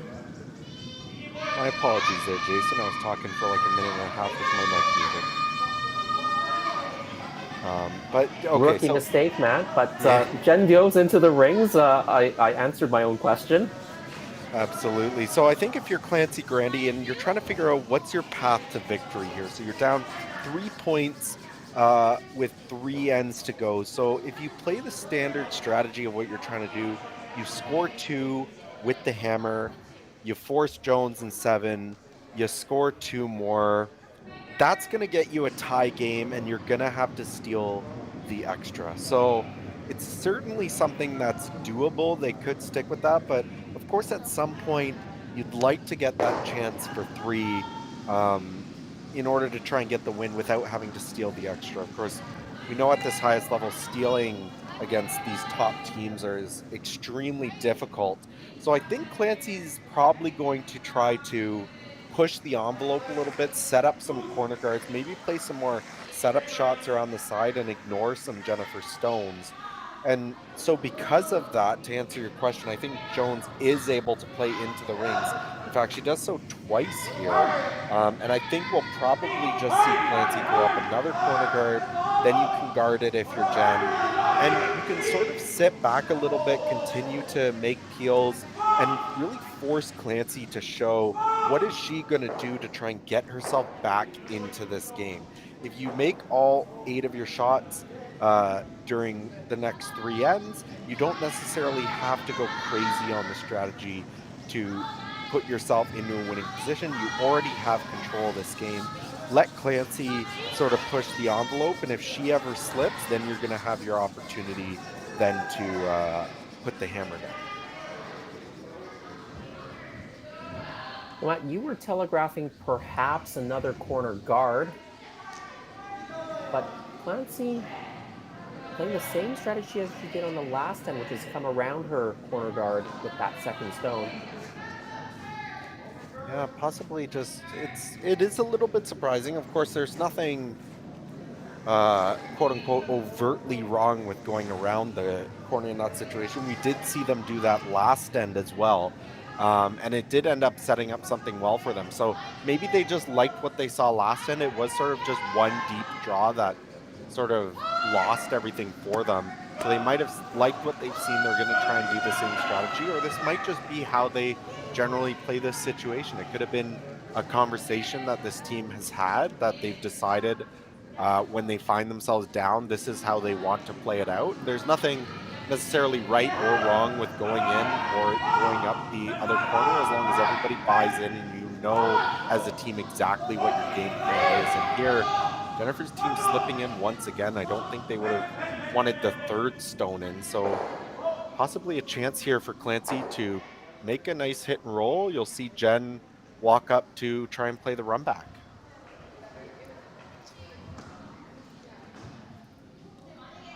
Yeah, you bring up really good points. I mean, we talk about some teams maybe wanting to play the second corner guard. Other teams maybe just happy with one guard, and every team's statistics are going to be individualized too. Every team has some strengths and weaknesses, and if you can look at your own team's strengths and weaknesses, that might dictate how you might play a certain situation. Well, this one needs to do some curling. It should stick around. Rolls almost out. I think it spun back, right? Yeah, I think it made that little bit of an extra turn and spun back at the end to sit fourth stone, although doesn't really change much for Jen. I think you'll just see her take on the straight peel, try to roll towards the center line, and if you can ever hit it perfect, you could also take out that rock that just stuck around at the side. Yeah, kind of play this peel and try to slash it into the one that's just nibbling right now. Exactly, yes. Looks like that's what the call is. And what's really good about that is not that I think you need to stick around, but you could always sort of get away with maybe rolling to the center line or possibly even rolling into the house on the other side of the rings, and just that extra rock sticking around could put, if you roll it to a really good spot, could put some more pressure on the Grandy team.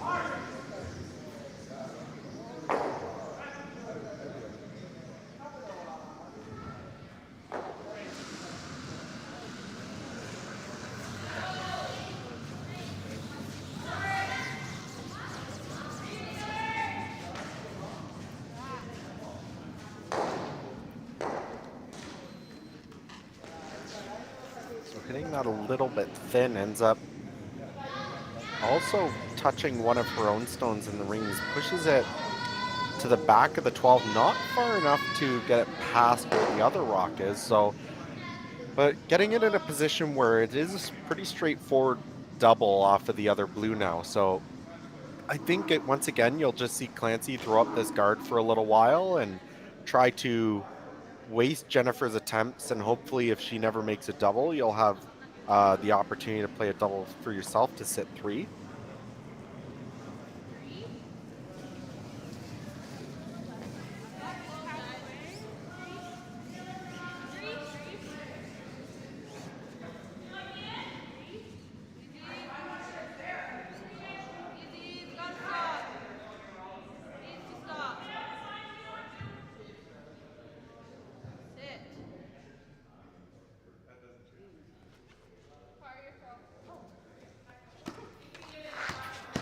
Tight guard goes up. It does guard the side where a double was possible, so I think that's more or less where they wanted it. Yeah, it does expose a little bit of that red on the center line side.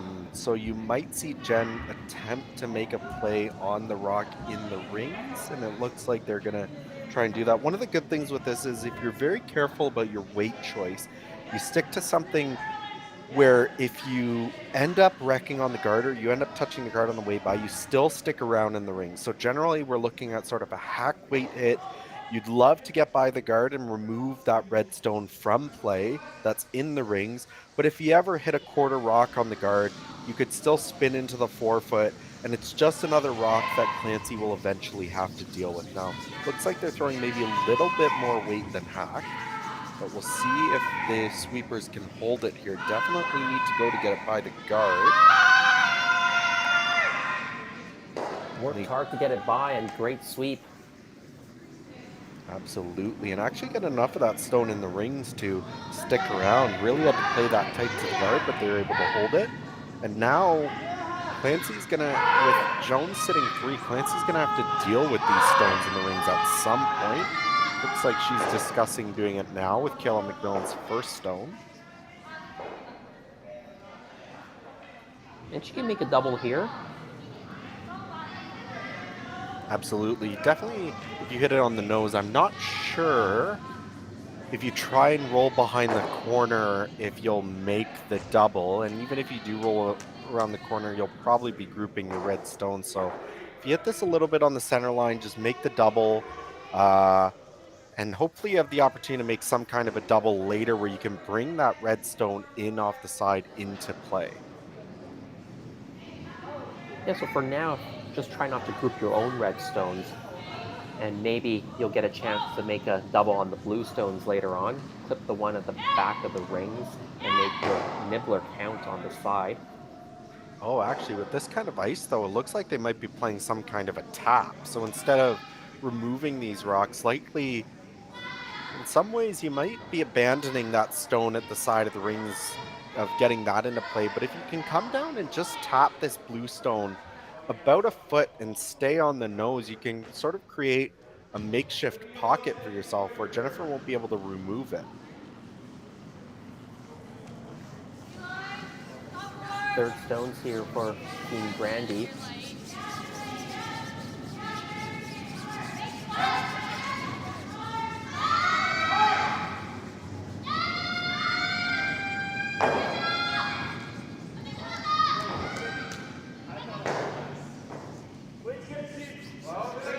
That rock pick match.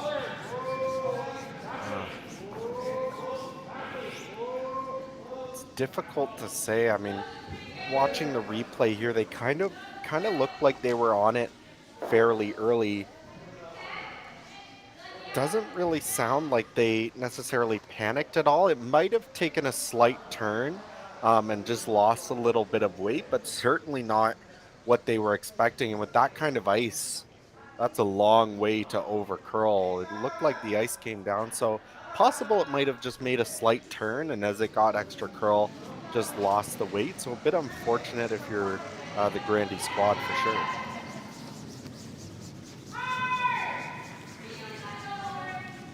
Regardless, now the opportunity for Carly Burgess to hit and sit 4, and then I think you're really sort of scrambling to try and find some way to set up a deuce for yourself.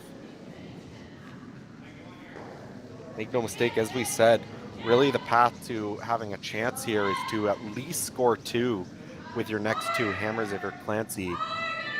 If you're not able to do that, you're going to have to pull a couple steals out of the hat, and that's not easy to do against Jennifer Jones.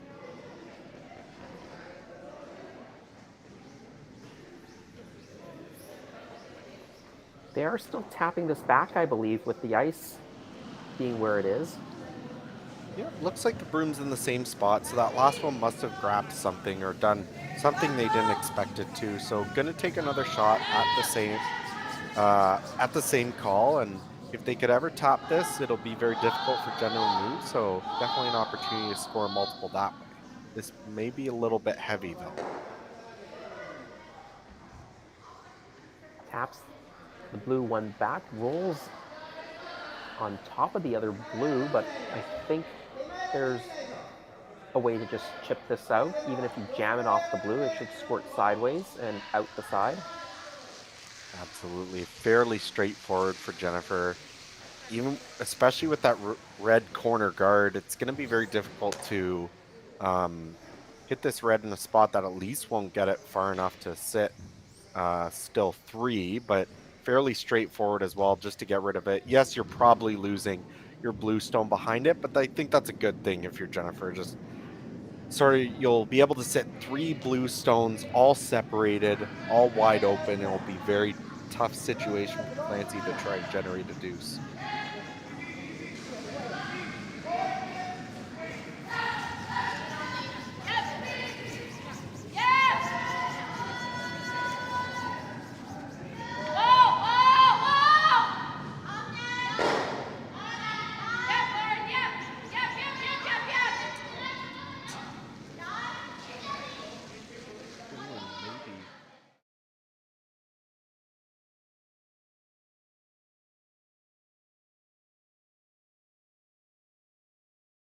One shot there by Jennifer Jones.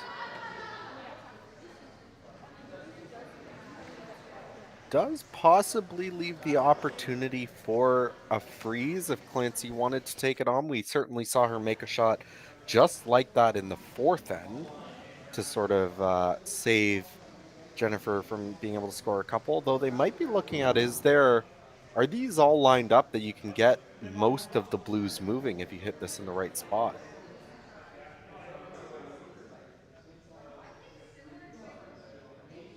Might be. You hit this rock, top of the blue rock at the top of the 8-foot, just slightly off away from the center line side. And you might be, I don't see you making the quad to get them all out, but I think if you hit this in the right spot, you could probably get the 3 blue stones, the one on the center line, back 8 and back 12 moving. Yeah, triple might be there. Quad looks a little bit tough. Well, the triple isn't easy either, but with this end shaping up the way it is, this might be your only chance of finding a way to score 2, is to try to get 3 out of there and maybe make that red nibbler come into play. Absolutely. There's no easy freeze anywhere that you could possibly use to get your second point, so your only other option would be to get rid of all these blues, and this is the only way to do it. Big weight here. Looks fairly close, actually. Blue. The middle one jams. I think just maybe over curled just a bit. If you hit that first one, instead of jamming that middle rock, if you jam the one that you hit, I think it's a lot closer to possibly making it, but fortunately just over curls a hair, so if Jennifer can make this hit and stick around somewhere in the rings, it's likely that she'll be able to get a force and take a 2-point lead with the hammer with 2 ends remaining. That could even make it quite difficult for Team Grandy to score if she can roll a little bit to the right towards the center line in front of her own stone. Just be careful though, can't over curl and jam it on the blue, but there is a lot of space to push it out the side. Just make sure you hit it on the high side. Even nose will do it.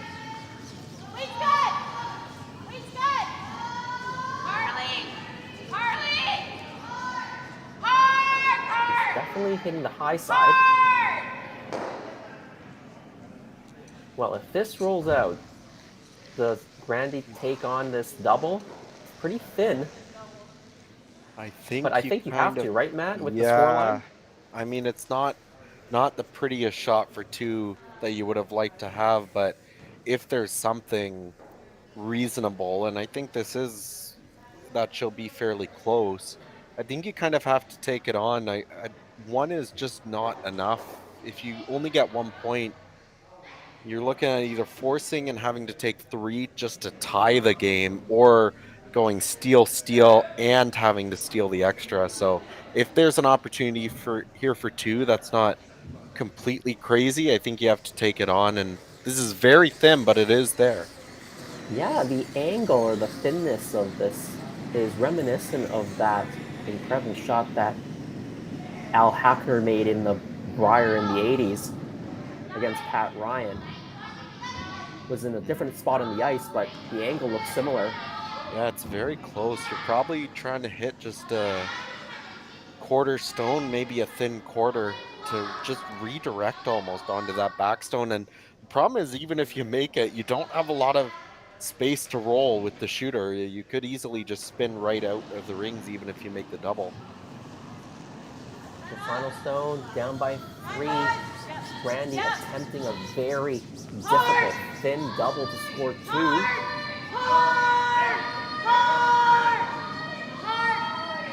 There's the contact. It rolls to the over the top, I think. So it is 1 more for Team Jennifer Jones. They take a 5-1 lead, 2 ends to go. Saskatchewan, you know SaskTel, because we're everywhere. Because being everywhere keeps us connected to you. You are what matters most. With SaskTel sponsorships, we get to be a part of your community. From the dance competitions, to the rodeos, to helping discover and embrace technology across the province. We're here with you, and we're here for you. It's easy to get started. All you need to do is apply. Every year, SaskTel contributes nearly $3 million to approximately 1,000 nonprofits, charities, associations, and events in more than 200 communities across Saskatchewan. So keep dancing, keep laughing, keep discovering, and we'll be there to help, to lend a hand, and join in the fun. SaskTel cares. Always has, always will, because we are dedicated to our home. To apply for sponsorship, visit sastel.com/sponsorships.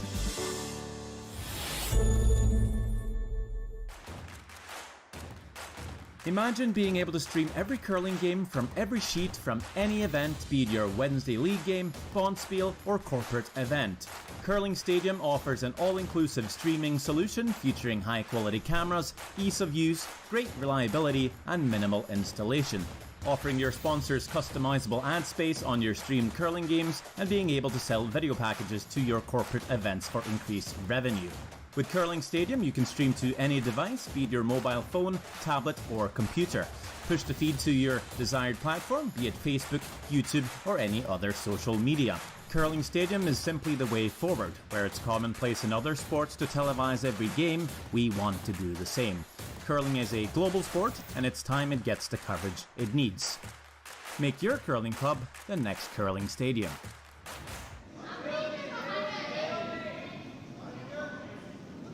We're back for the seventh end here in Martensville's final draw of the preliminary round. Playoff picture becoming a little bit more clear as these games progress. Jennifer Jones up 5-1. She needs to win to get in. A loss and she's out. Well, she's got now maybe 1.5 feet through that door. On the other game, Chelsea Carey, she also needs to win to get in, but trailing Lindsay Gim by a score of 3-1. Matt Hall with me. And for all the viewers who are enjoying our coverage here in Martensville, Curling Stadium is going to be in the Alberta Series once again next weekend in Leduc, the second leg of that series. We were there last week where Aaron Schlazinski took the victory over Karsten Sturme. Once again, streaming all the games, all the sheets. And I actually just took a look over at the other stream for the other women's game, and that game has actually progressed. It's now 5-3 for Gim over Carey. So if you're a Daniela Jentsch fan, you're probably pretty happy with how that game is shaping up so far, but still 2 ends to play. Over on the men's side, Yannick Schwaller opens up a 4-2 lead over Cody Hartung in the 8th end of play. And over on the other men's game, a complete mess in the rings. Yana Gasawa with a 4-3 lead over Laycock, although Laycock with the hammer and maybe looking at something interesting setting up there. So that's another game. You can watch all 4 games here on the Curling Zone YouTube channels. You can switch back and forth as much as you like.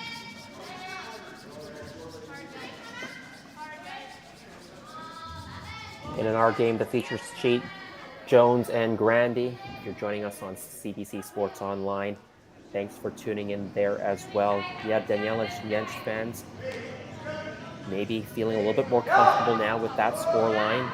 Chelsea Carey trailing. That's what Daniela Jentsch needs to get in, is a loss from either Team Carey or Team Jones.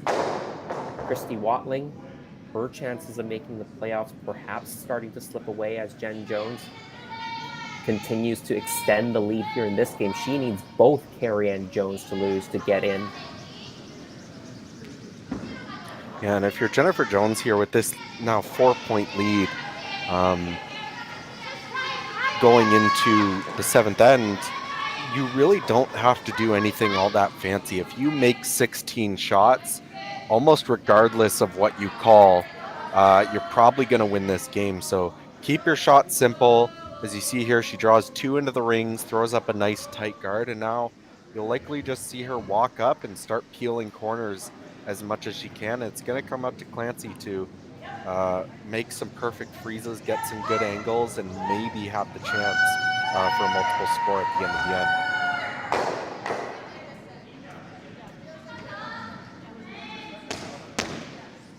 Matt, do you have any idea how likely it is for a team trailing by 4 with 2 to go to actually come back and win a game? I do. I was actually just happened to be glancing over at the numbers not that long ago. So depending on the level, generally for women between the top teams to say the top 30 teams in the world, you're looking at anywhere between probably 7% and 3%, depending on who's playing. So really got their backs against the wall, but it's not like it hasn't been done before either. All right, so not impossible. For me, maybe impossible, but for these teams have a little bit of a chance. 3% is better than 0% for sure. Absolutely, but I think it's happened before, but you're definitely going to need Jen to sort of play into it as well. Like I said, with this kind of lead, I think if they just make 16 shots, just make some open peels, just basically see red, hit red, take out a bunch of stones, and you're probably going to walk away with this victory. They're going to need a couple misses out of the Jones squad in order to be able to pull off a comeback. So would you say the comeback is less likely at the highest levels, and if you start looking down further in the world rankings, say at the, teams at the world ranking 100 to 150, that comeback opportunity actually might be a little bit higher?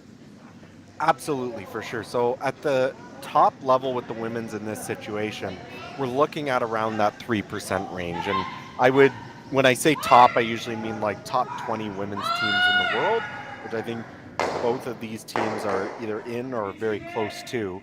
So, and as you go down to maybe the top 100, that percentage goes up to about 7. And if you sort of take everyone into account, that percentage goes up to around like 8 or 9 at the most. So definitely as you move down the rankings, it becomes more likely to make a comeback simply because you need the other team to have some misses. So obviously when you're lower in the ranking, the lower skilled teams are going to have those misses and allow their opponents the opportunity to possibly come back. So for all those rec league curlers watching, don't give up if you're down by 4 with 2 to go. You actually have a better chance to come back. I was wondering where you were going with that line of questioning. I thought you had a plan in place, and you did. I'm never shaking hands ever again, Matt.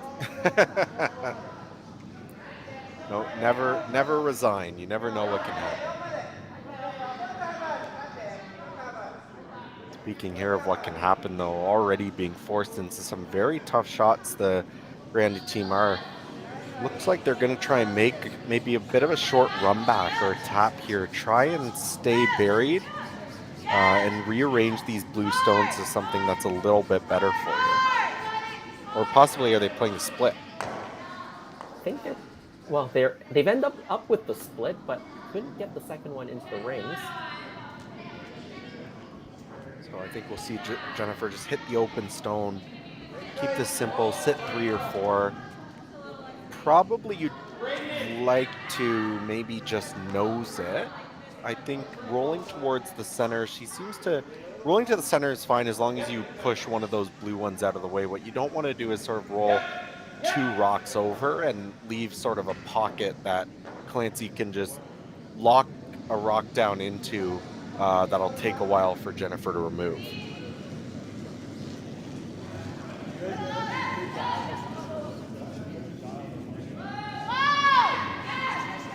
I just had a quick glance across at the other game. It looks like Team Hartung has extended their hand and shook against Team Schwaller. So that would put Schwaller at 4-1. Already guaranteed a spot in the playoff, but they're trying to vie for one of the higher seeds. Get a bye right into the semifinal. Top 3 teams on the men's side get to the semis. Number 4 and 5 will play in, we'll call it the quarterfinal match to get into the semis.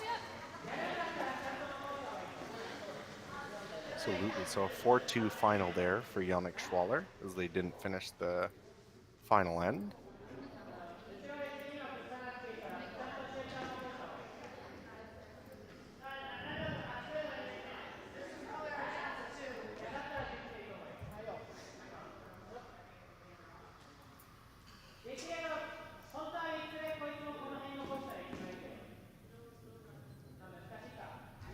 Well, the Grandy team, they have to rearrange some of the granite here in front. There's too many Jones stones sitting near the top of the rings, trying to play a hit and roll behind the corners here. I think so for sure. You'd like to delay hitting as much as you can, but with blue starting to pile up, you eventually have to do something. And she does make a very good hit and roll behind. Maybe leaves a little bit exposed, but likely Jen will need to resort to some kind of run back double to remove that. And now that you've sort of moved those blues around and given yourself a little bit more room to work with, you maybe have the opportunity to draw around that blue stone on the other side of the rings, maybe freeze to the back one and generate a multiple score that way.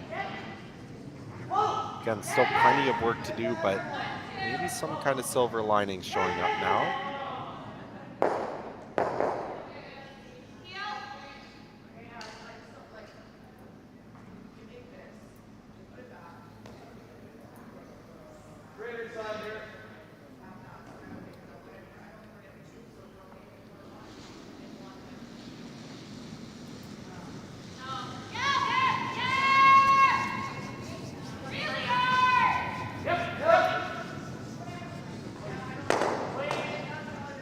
That rock over curls, runs into the other red guard, pushes one red guard into the rings. The other one kind of almost freezes to the back of the blue stone there. Not a great result for Team Jones. Maybe giving Clancy Grandy a little bit of hope here in this seventh end.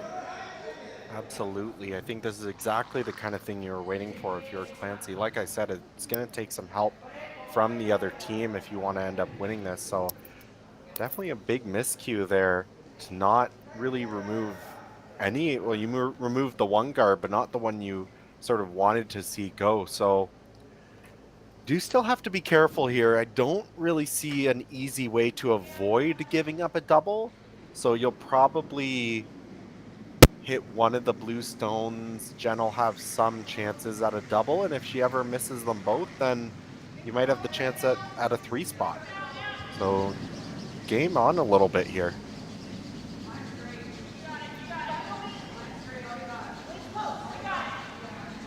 Quick glance over on the men's side. Steve Laycock leading Yanasugawa 6-4. They're in the seventh. The Japanese team, they have hammer in the seventh. Haven't mentioned this before, but I think it's worth doing. The Japanese games, there is actually Japanese commentary available on those games for all those fans in Japan. And if you happen to be in Japan and watching our game, konnichiwa. I think that's just a fantastic thing, what we're seeing nowadays with being able to watch every sheet, having commentary in multiple languages. It's just great for growing the sport. And I mean, every other sport, in baseball, I'm a big baseball fan. I can get MLB Network. I can watch pretty much every game that I want to watch. With the odd one, maybe some promotional thing is a little bit different, but curling's one of those sports that for a long time you couldn't watch anything. All you could really do was watch the online scores, and you'd have to wait 20 minutes between checking to see what happened in the next end. And now being able to tune in, not only seeing a feature sheet, but being able to see all four makes it that much easier, I think, to be interested in the sport. You get to see a lot of these teams that you don't necessarily see a lot of times in the past if all you watched were maybe the Scotties or the Brier or the Slams.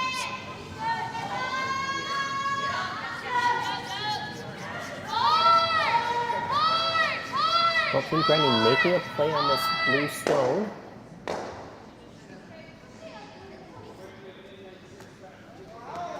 Unfortunately, they pick out their own red stone at the back.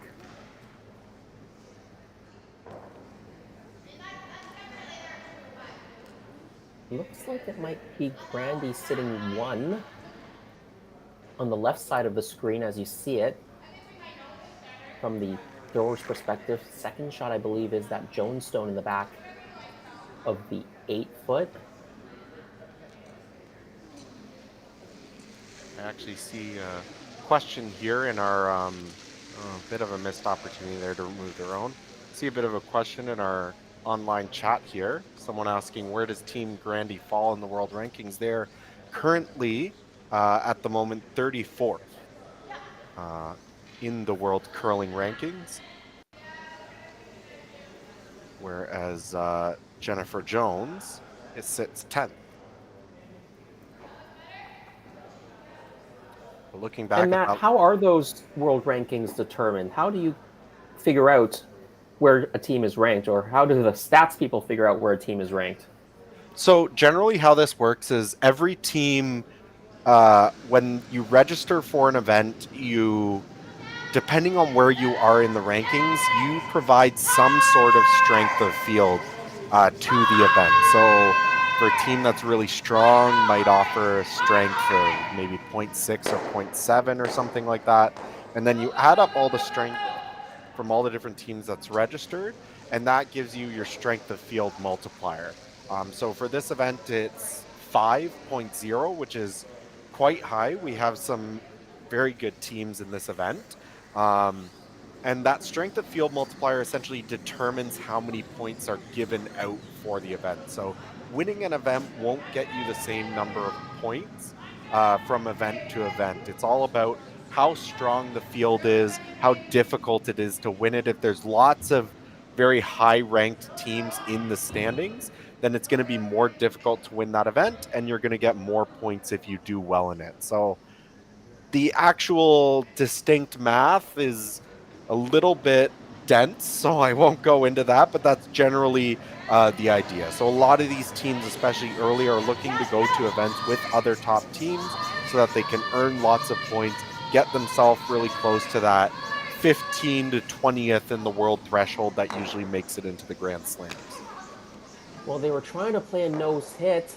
They get very fortunate. It overcurls. It might have even grabbed a little bit. I saw Clancy Grandy look on the ice for a moment, but it catches on that blue on the other side, so they still sit 2 after this situation.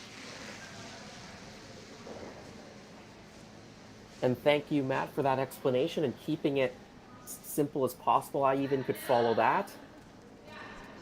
Hey, look, I understand math isn't for everyone. I'm not here to put anyone to sleep. I just get the information across and then get right back to the curling. Well, you haven't thrown out an equation yet, which is the key, right?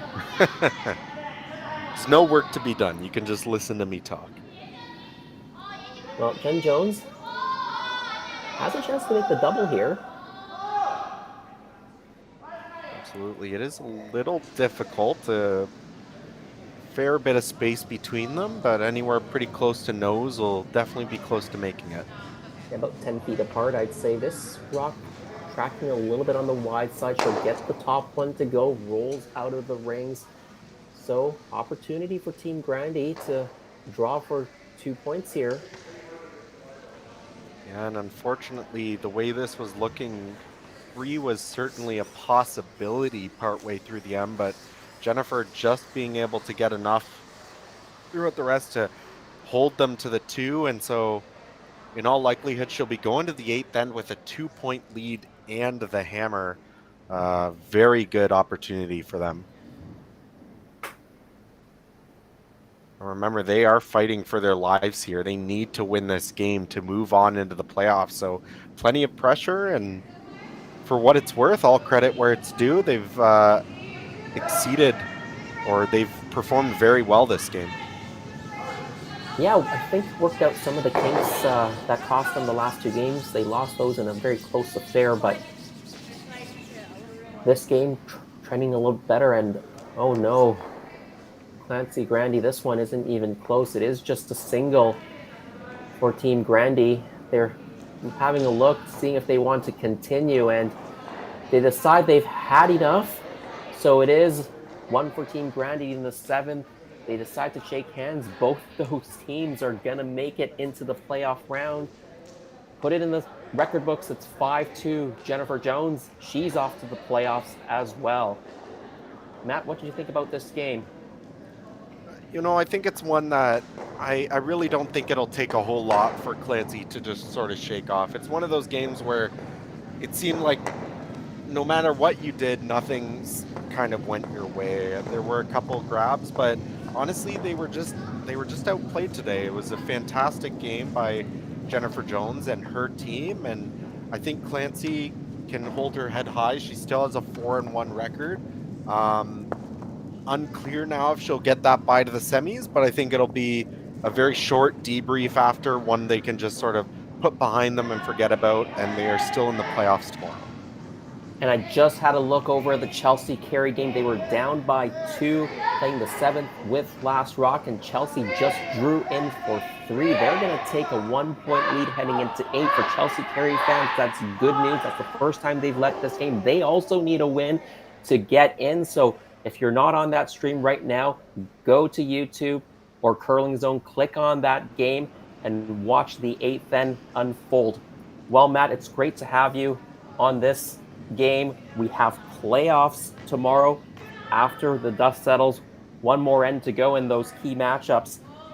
On behalf of Curling Stadium and the entire Curling Stadium crew, Jerry, Rory, and James, join us again tomorrow. We're going to have quarterfinals, semifinals, championship finals at 9 a.m., 12:30 p.m., and 4 p.m. That's Saskatchewan time at 2 hours if you're in the Eastern time zone.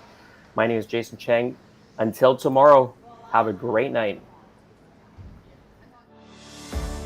Saskatchewan, you know SaskTel, because we're everywhere. Because being everywhere keeps us connected to you. You are what matters most. With SaskTel sponsorships, we get to be a part of your community. From the dance competitions, to the rodeos, to helping discover and embrace technology across the province, we're here with you, and we're here for you.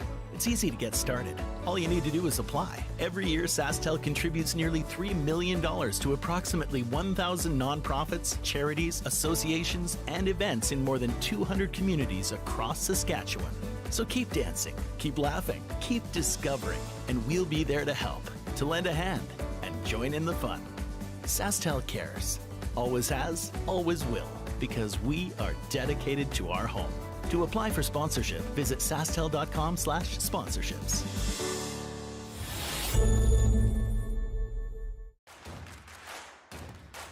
Imagine being able to stream every curling game from every sheet from any event, be it your Wednesday league game, bonspiel, or corporate event. Curling Stadium offers an all-inclusive streaming solution featuring high-quality cameras, ease of use, great reliability, and minimal installation. Offering your sponsors customizable ad space on your streamed curling games and being able to sell video packages to your corporate events for increased revenue. With Curling Stadium, you can stream to any device, be it your mobile phone, tablet, or computer. Push the feed to your desired platform, be it Facebook, YouTube, or any other social media. Curling Stadium is simply the way forward. Where it's commonplace in other sports to televise every game, we want to do the same. Curling is a global sport, and it's time it gets the coverage it needs. Make your curling club the next Curling Stadium.